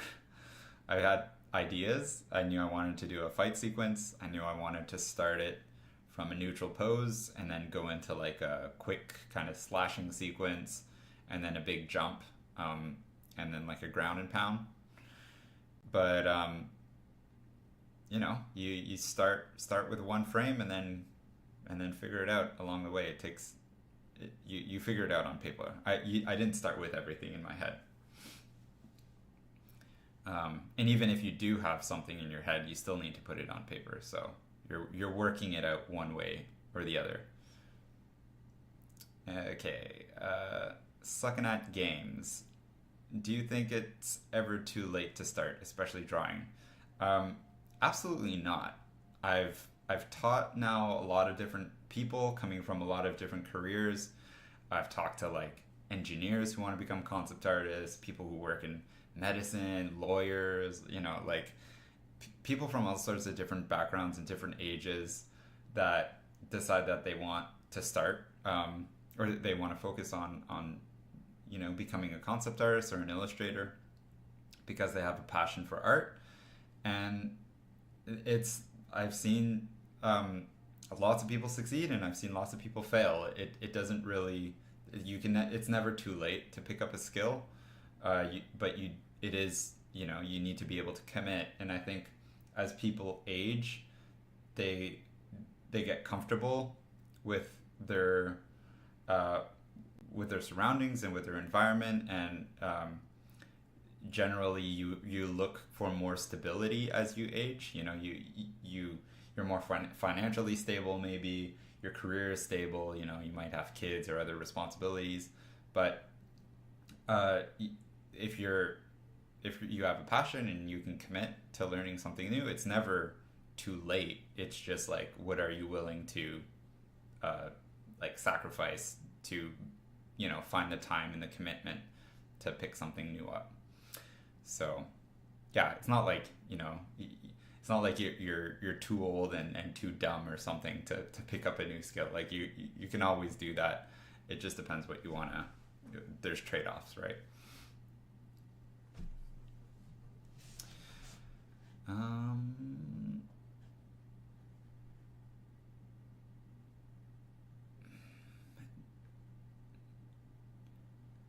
Do you think AI would be useful to create animation frames between keyframes? Some people have tried to use AI. I think there are AI in-betweeners, but I don't like anything about AI. It's all trash to me. Like the way they train them, the way they implement them. You know, you don't do art and you don't animate and you're not creative basically to not do the job basically. Like, you know, if your goal is to do as little work as possible, then this is not the industry or not the thing you should be trying to do, because being creative is about doing the work. It's about, you know, it's about using your hands to create something. You know, that's why the tools I'm using are relatively simple. You know, I'm just using a pencil basically on a digital piece of paper. The only reason I don't do stuff traditionally is because materials take up a lot of room and they're really expensive. So, you know, if oil painting didn't create a mess, if I could just store it in a file, then I would be oil painting or drawing on paper. But you know, it's a lot, you know, sketchbooks and I mean, I have dozens of sketchbooks in my library that, you know, it just takes up room, you know, picks up dust. So that's why I don't do things traditionally. But AI is the absolute opposite of that. It completely takes away from the medium for like, kind of a crappy generic product. So for me, it's like a lose-lose.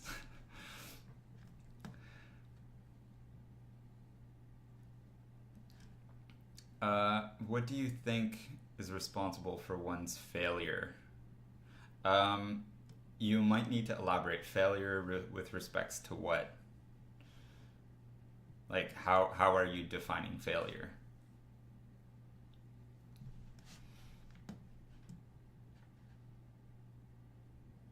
What do you think about art school?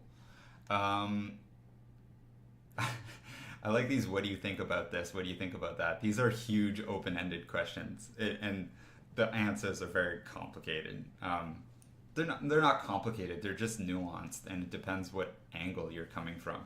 Like, I never went to art school, so I can't tell you what I think about art school from a student's perspective is. I can only tell you what architecture school is like from a student's perspective and the pros and cons. And I can only tell you about art school from teaching, like from a teaching perspective. So there's pros and cons. It's up to you to decide what you want to pay for or how you want to spend your time and money. But unless, like, whenever you're looking into careers, you just need to see what is asked from you, what is mandatory in terms of prerequisites. There are no education prerequisites to work to be an artist. You just need to be a good artist, and you need to find work, like find commissions or find a studio that will pay you. But if you have a good portfolio, like, that's all that matters. If you want to work in another country, though, like, that's a different question. If you want to get a visa or whatever, you might need a degree or something. So that's kind of up to you to figure out. And it also depends on how you like to learn. I'm a big, like, I never really liked people teaching me something. I like to figure it out and kind of brute force it on my own. Like and just like watch a bunch of YouTube videos and do a bunch of research and then just try over and over and over, and that's how I learn stuff. But other people like to be kind of like have their hand held and be almost like disciplined in a way, where like they need a teacher or a mentor or something to kind of like walk them along and keep them accountable. So school's good for that. And it's also good for, like, making friends and all that stuff. What do you think about how thoughts form in people's heads? Yeah.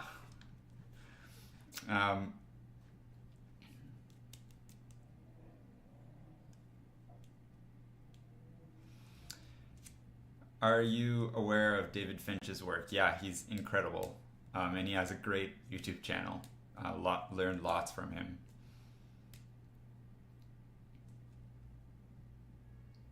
And yeah, they use shape language. They're really good at using shape language because comics require instant legibility too, like in a similar way to animation, where you don't spend a lot of time on a frame, so you need it to read really well, and also you're drawing like the same character like a million times too, so they get good. They become very efficient at drawing the same characters and different poses and angles and all that stuff.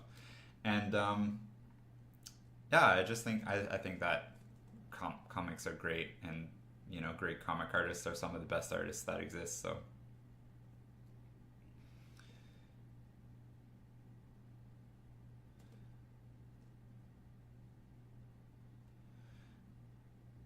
okay.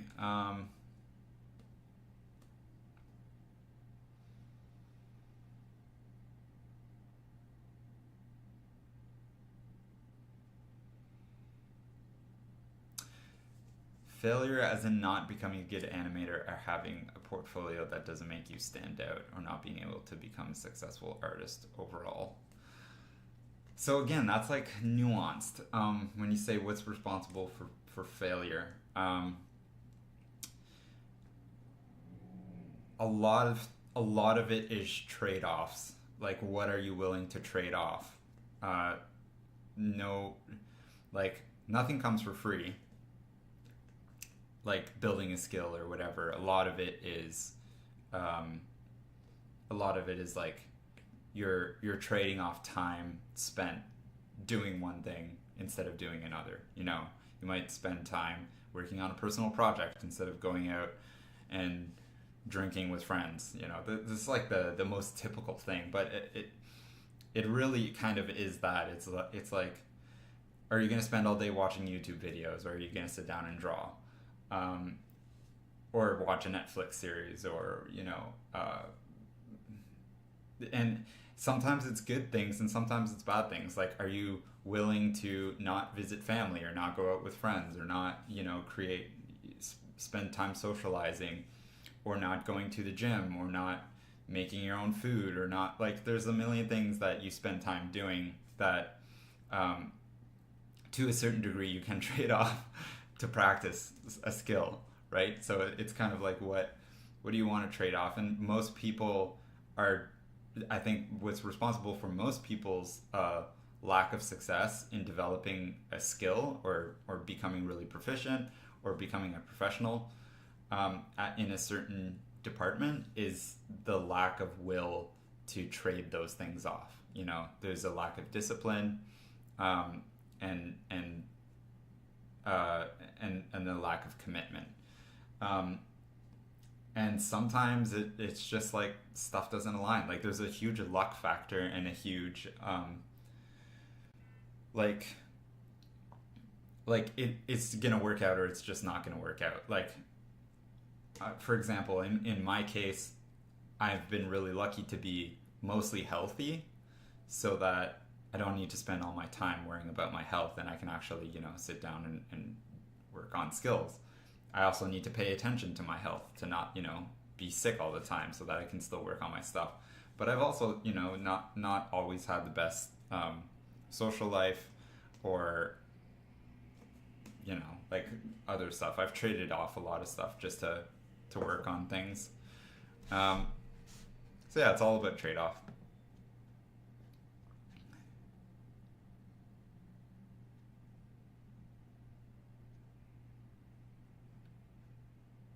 You're asking me stuff like I'm the Messiah. Yeah, by no, I'm not the Messiah by any means. But, you know, I have experience for certain things, and these are interesting topics, you know.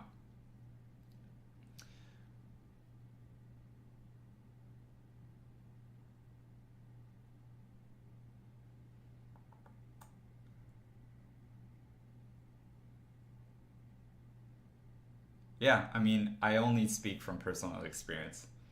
I don't like what is it when you're like I don't speculate. uh, or I try not to like well, I heard this and I heard that and I heard this is good and I heard that is good. Like, I can only offer you what I know from personal experience, and so take it with a grain of salt. Um,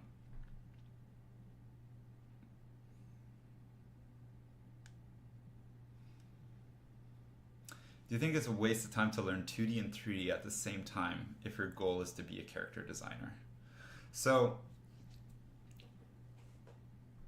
when you're learning, you need to separate learning, like, the fundamental knowledge and learning the tool. So, like, 2D and 3D are like huge umbrella terms, right? It's like painting, animating, drawing, like drawing digitally, drawing traditionally, ink drawing, watercolor, like those are all 2D, right? 3D can be, you know, sculpture, can be modeling, can be sculpting, like digital sculpting with clay, could be maquette building. Like it's all, that's all 3D, right? If you're talking specifically about like 2D drawing, digital drawing, and 3D sculpting, then I'd say they both offer a lot of different like avenues to learn the fundamentals. I think that because 2D teaches you a lot about visualization and about abstraction of form, where 3D is you're literally manipulating the form, so it's very literal in that sense. So I found that mastering 2D helps. It basically, if you master 2D, it becomes easy to do 3D, or it becomes a lot easier to do 3D. But I know a lot of 3D artists that can't draw, so I would say that I personally think that learning 2D helps you better in the long run because it's a simpler tool. You're working with less variables, and you can get mileage a lot quicker. So, like, do a lot of you'll get through 100 drawings or 1,000 drawings way faster than you will 1,000 sculpts. You know. So, I think it's better to spend your time there. But you know, I there's some people that are floating around in my head who are amazing 3D character artists that started in 3D and have picked up 2D later, like Glauco, for example. But you know, they're kind of like exceptions to the rule.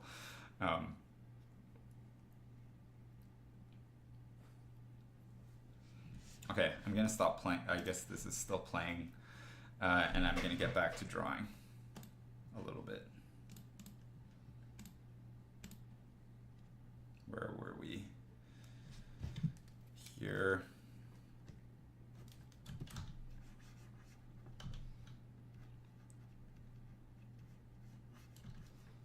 I think I'll do a couple more frames and then start making supper because it's like 7 o'clock. Gotta eat.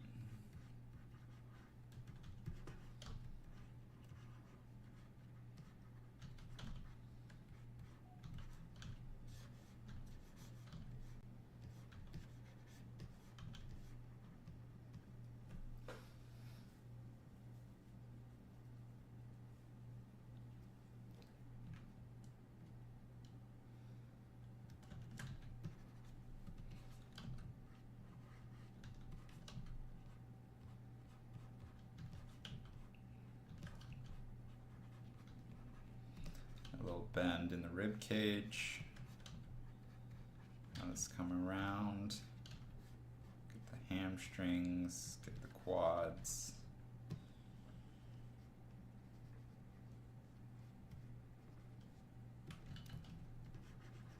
Get some of the compression.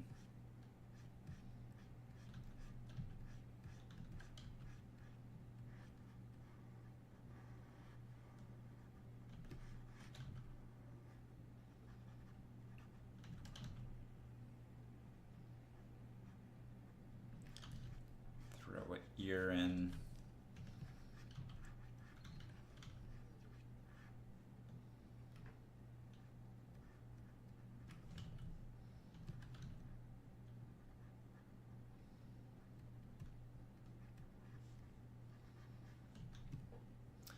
I think I'll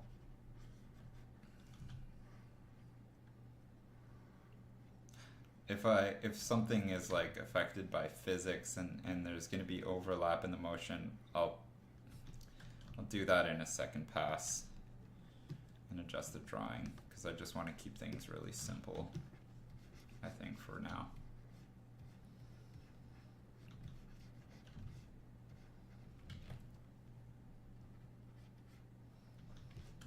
So here.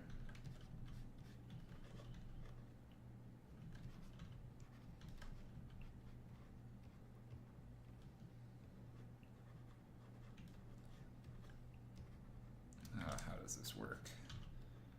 So we have muscle compressing, and then we'll have the calf compressing against the hamstring, and then tibia bone coming underneath. Then we'll have the heel have like the Achilles tendon coming out under here, and then we'll have the heel, and then we'll have the foot down, pinky toe side. I'll have kind of the toes splaying out.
I want the elbow to come out forward a little bit more. Have that overlap in the shoulder.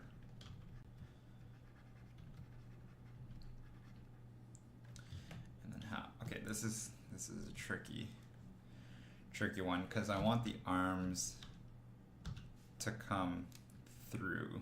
Like, I want my other hand here.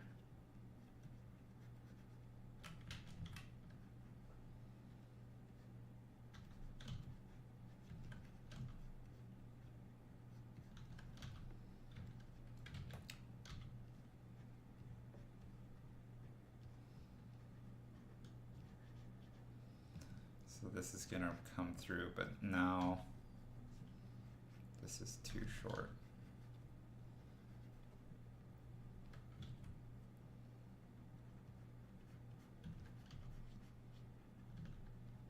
So I want to maintain the volume and length of the limbs, and then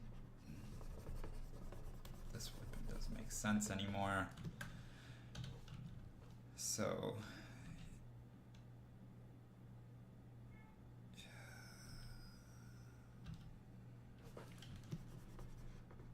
this one doesn't make sense anymore either.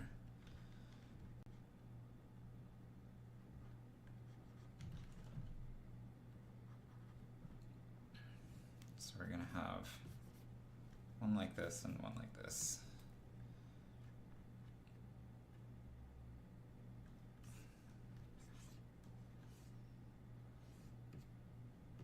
And that's gonna wrap through.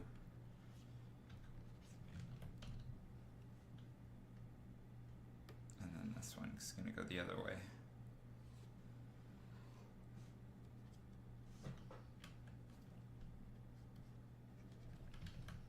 Sick. Yep. Yep. That's a cool frame. I'm happy with that. See, sometimes it just works. Still don't like. Okay, so this one I'm very undecided on. I don't know if I like the stretch that much. Maybe I just need to make this like more foreshortened.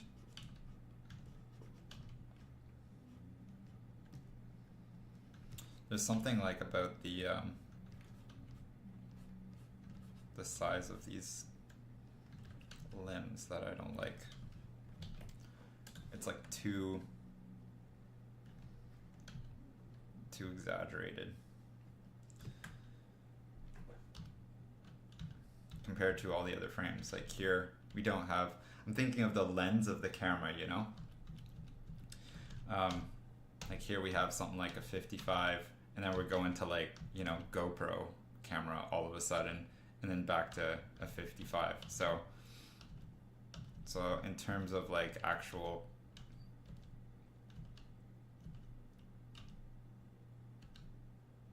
like focal length, I think I need to rework this frame.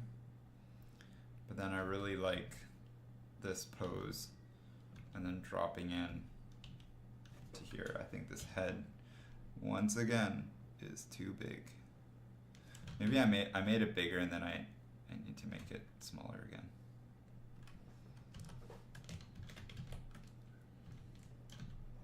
Yeah.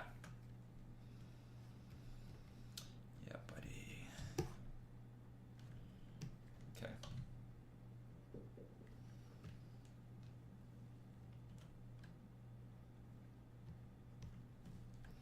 Yeah, with like the shoulder pad. I mean, there's gonna be like a massive shoulder pad right here.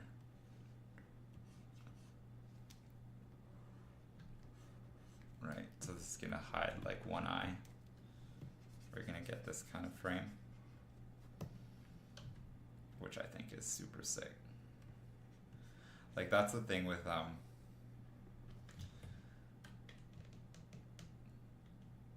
animation is like you can, it's like strike a pose, strike another pose.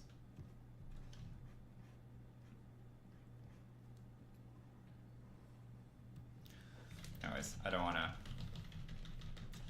just go back here. There. I don't want to get ahead of myself just because I'm getting excited about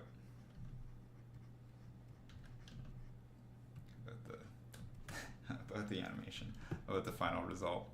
I gotta be patient. That's something a big thing I'm actually learning as I'm animating, or if I want to do comics or any of those mediums where you're repeating something but in a way that's really, really gonna pay off in the end. Like you just need to, I'm so used to just working on something for a day or two and then moving on to the next thing, because that's what concepting is all about. It's like ideation and moving. But now I've committed to a concept, and it's just about execution.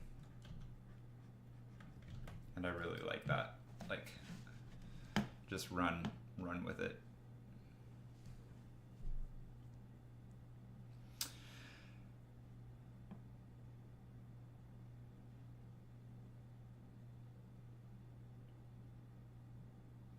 Are you eyeballing the foreshortening, or did you grid math model out the scaling in the animation? I'm just eyeballing it.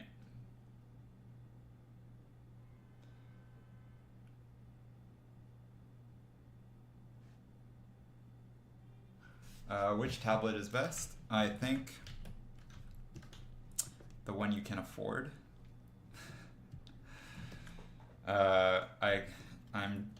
I'm only half joking.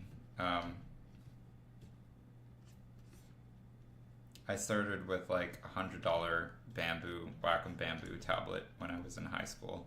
That served me very well for like 3 years as I was learning, and then I started doing some commissions and upgraded to a display tablet. And then when I started working in a studio, they started, well, hopefully your studio can supplies you with a tablet. And often studios supply you with a tablet, and you're kind of stuck with it. Like you can't really choose your tablet. You either get a Wacom 24 Pro or you get nothing. You know, that's something. I'm using a Cintiq 22 right now. Not the latest one, like the old one. It's just HD and works. I think it was $1,000 but $1,000 well spent. I think if you like using your tablet, and if you can get good enough to pay off your tablet with a commission, then it was the right tablet.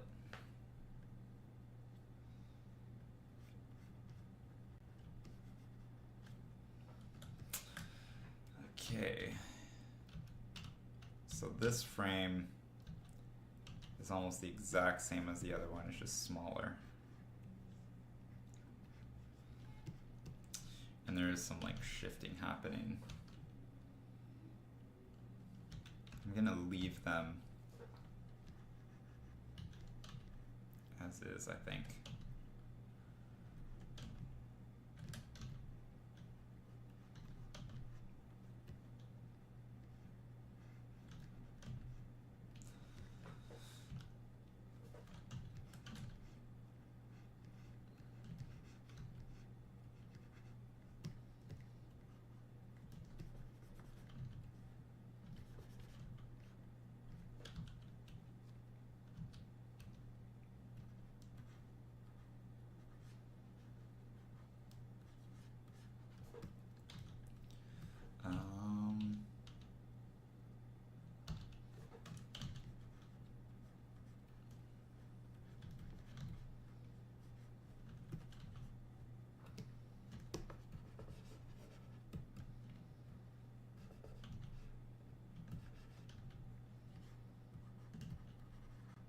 These weapons, man, they're gonna be such a pain.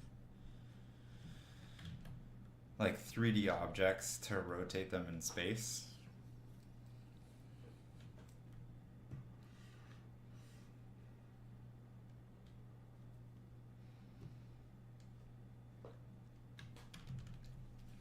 But here, let's try something out. Let's do a little animation here. I'm gonna hide this.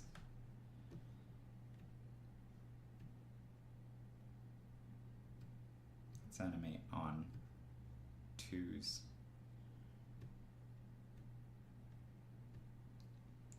So let's do a rotating cube.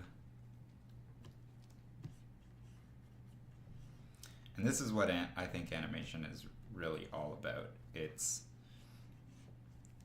you need to understand, you need to be able to sell yourself the illusion of volume, and that's like the step one. And then step two is selling yourself the illusion of the motion of volume. So if you can't do one of those things well, then you won't really be able to do the other. So I'm just gonna draft in a cube here. And this is what I mean by like drawing intuitive perspective. So like I've drawn this cube in, and I can see that there's stuff wrong with it. So I'm gonna skew it down because this doesn't really look cubic to me. You need to be really precise when you're animating, because if you try to rotate something that doesn't look like the object that you're trying to rotate, those mistakes will compound basically, and you'll end up with something that doesn't work. So okay, so I'm pretty happy with this cube, and I'll add a little bit of line weight just around the outside to make this a bit more prominent.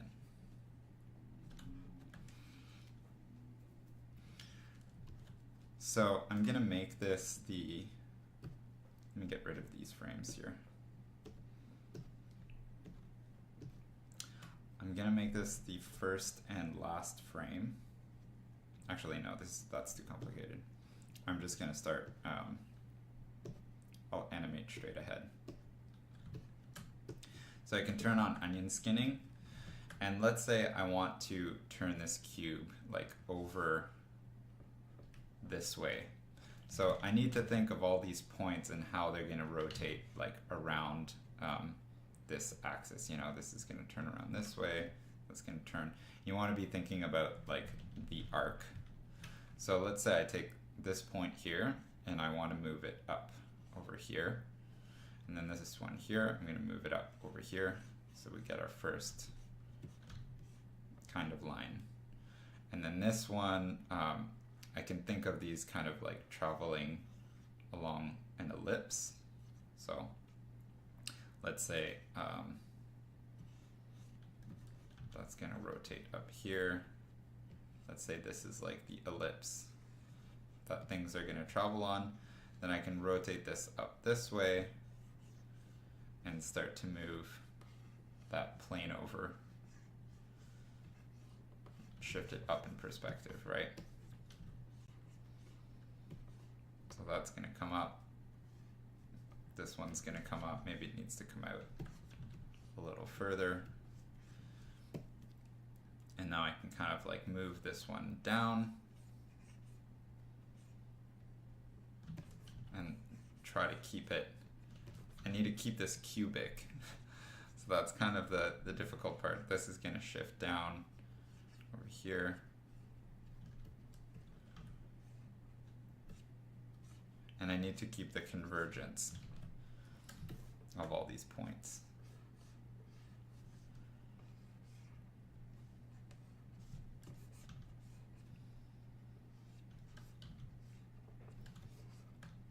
So let's say these are like our two poses, right? So we're gonna have before and after.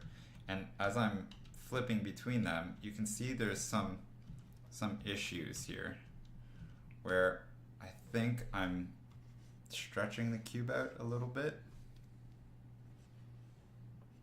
I think something like this would work better.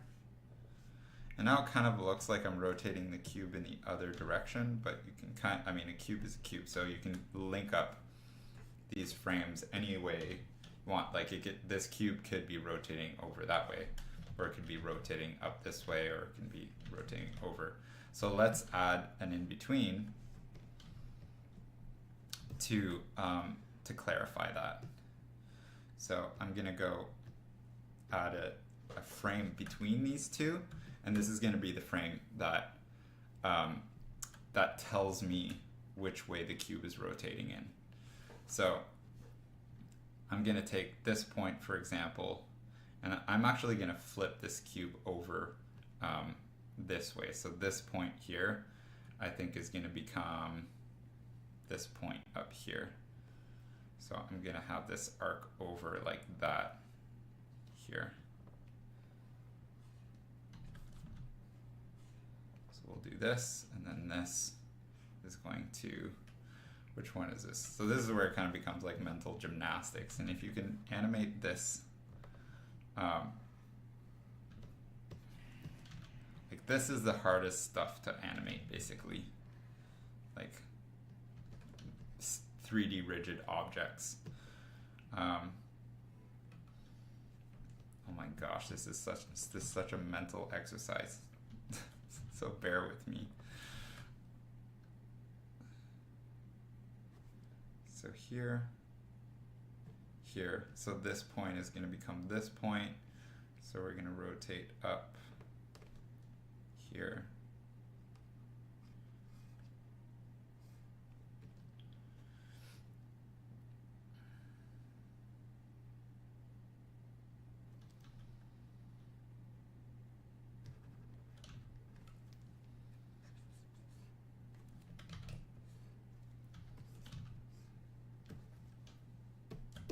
Turn this off.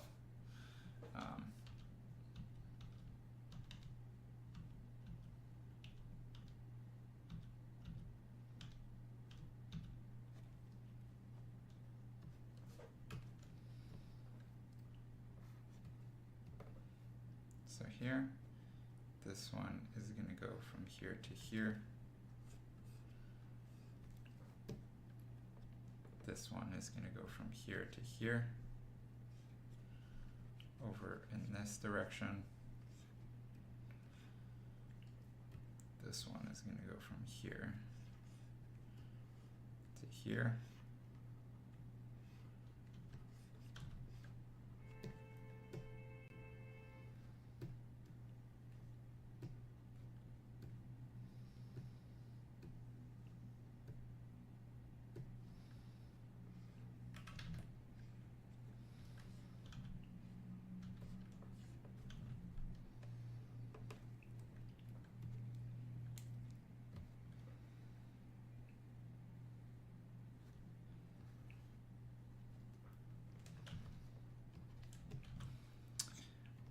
Down.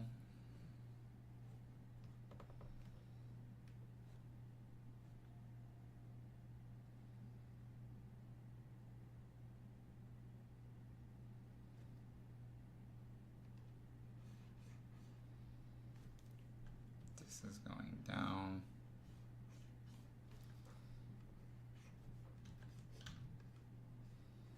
You can see my cube's all messed up.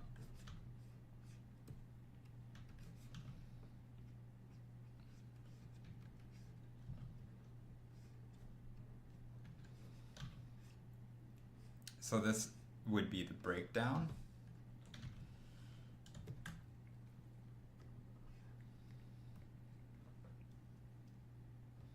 Which is a frame in between both that kind of gives the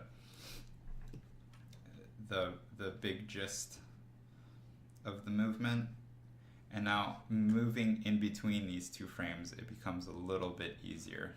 So the less space you have between your frames, the more like legible stuff becomes. Because now I can basically, like this line is in between this one and this one. So it becomes a little bit easier to rotate objects, like to read, because you don't have as much, as far of a movement to make.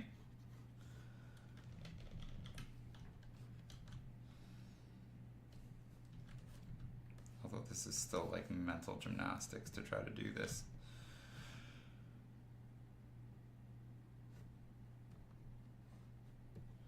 Okay, here. I'm trying to figure out just the points on the outside, how they're moving. So this one is going here. Yeah, that looks better.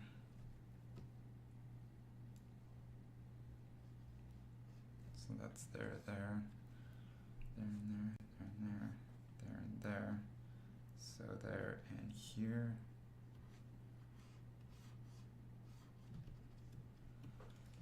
Then there and here.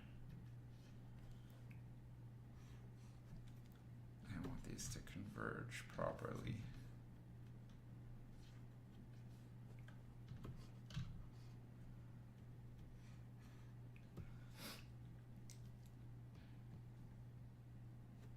And then these go back.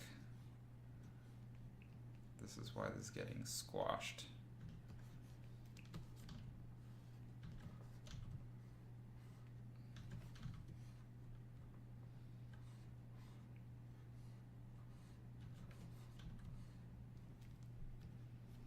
So now we have our in-between.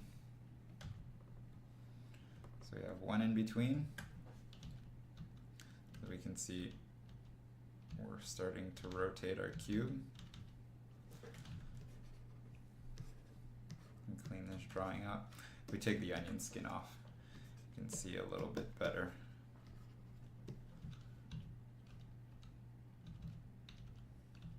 Right, we're starting to sell that illusion. And then we need one more in between to go between these two frames. And this one I think will be a little bit easier because we're going over here and here and then here and here.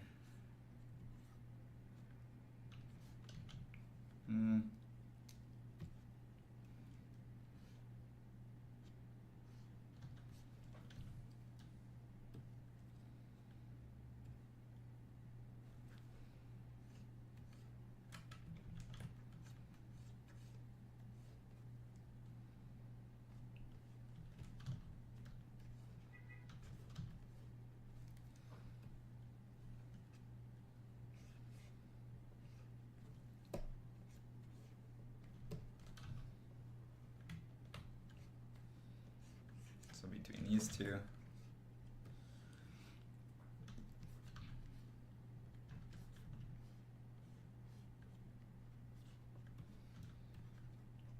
I mean, isn't this so fun watching me animate a cube?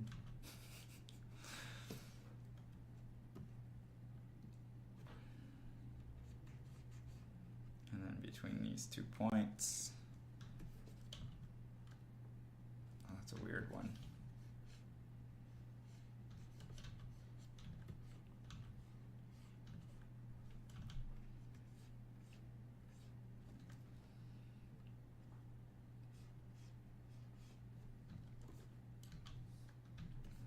Make sure I'm staying cubic.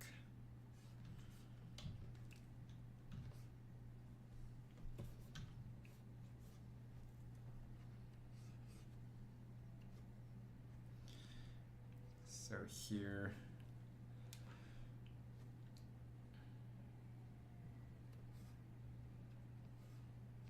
also what's complicated about this is that there's corners that you don't see in this one that need to lead up to these two. So I'm finishing those off here, under here.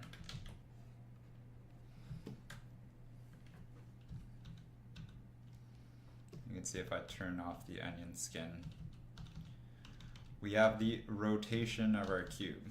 So this is basically what I'm doing, but with the whole character right now, is I'm figuring out the volume. Because once you have this in place, like let's say you want to add detail, right? So let's say there's like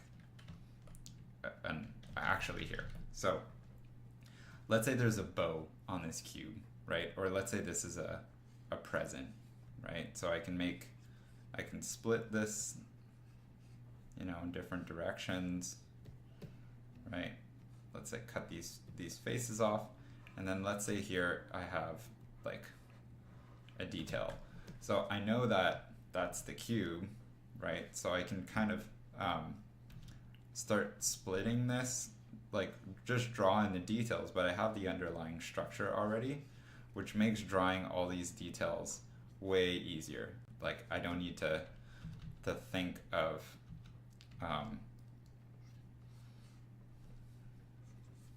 the orientation of these lines. If I were to try to do the in-betweens of all these lines, it would be a nightmare because you have so much more to deal with. So here I can just continue splitting this, split it this direction, right? You still need to keep in mind perspective, but there's less factors at play. And then here, rotating it one more over.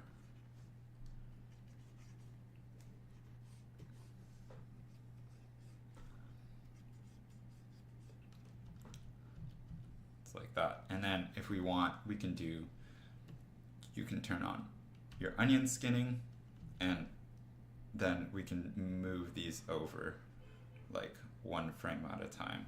So here, then we're gonna have our bows over here, and then this, I think it'll disappear, right? And then it's gone. So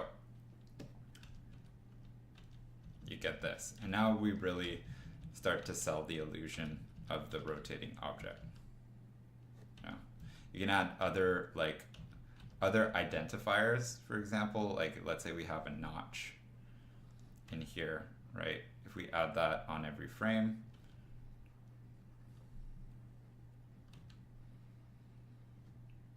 right, then it gives like something, a detail for your eye to track,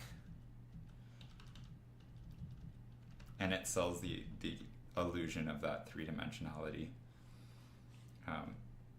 even more. But you can see how quickly I can get basically details in. Like that took like a total of 2 minutes to get the detailing in, but actually plotting out, like the first two poses were easy, like this one and this one, right? They're just 2 points in space. But the breakdowns and the in-betweens, oh my goodness, they're complicated. So Um, yeah, so that's kind of what I'm doing for this character right now, is like, these are so for example, this will be a main pose, this will be a main pose, right? That'll be a main pose. So I have this pose and that pose, right? And I need to add a breakdown, right, to get between them. So I add a transition, an anticipation, and then that. So we have sometimes like, or I mean, they're both kind of anticipation frames, but that's kind of the breakdown. And these are animated on 4s, right? So to smooth out this animation, I would go in between, right? And if I turn on my onion skinning, then you can see that I would need to, for example, if I wanted to animate the hair here, I just need to draw in between these two frames in a way that kind of like maintains the arcs, right? So I would break that down, like something like that, so that you could basically smooth out in between the frames. But you know, most of the work is done at this stage, or the big portion of the work is done once you've finished all the keys and breakdowns and your timing and stuff. The rest is mostly labor. Get rid of that frame. So there's a quick little thing about how I'm learning animation. I hope you guys have enjoyed this stream. I'm gonna go and make myself some supper. Let's see if we have some very last questions or concerns.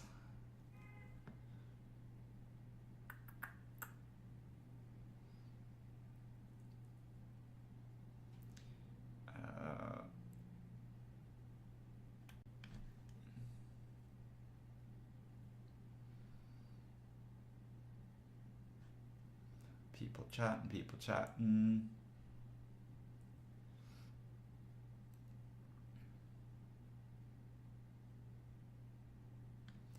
Let's practice our boxes, folks. Yes. Yes, practice your boxes.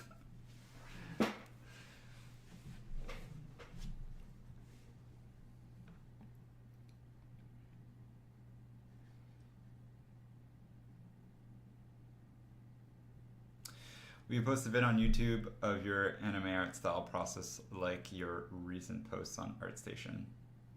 I mean, this is basically my process. What do you want more from me? Yeah, I'll probably tackle a process video like that. But I do like the Challenger one where I draw like 3 poses. You can look at that one. That's basically the whole process. I do all the sketching, the liner, the flats, the rendering, all that stuff. So it is up. It's already up.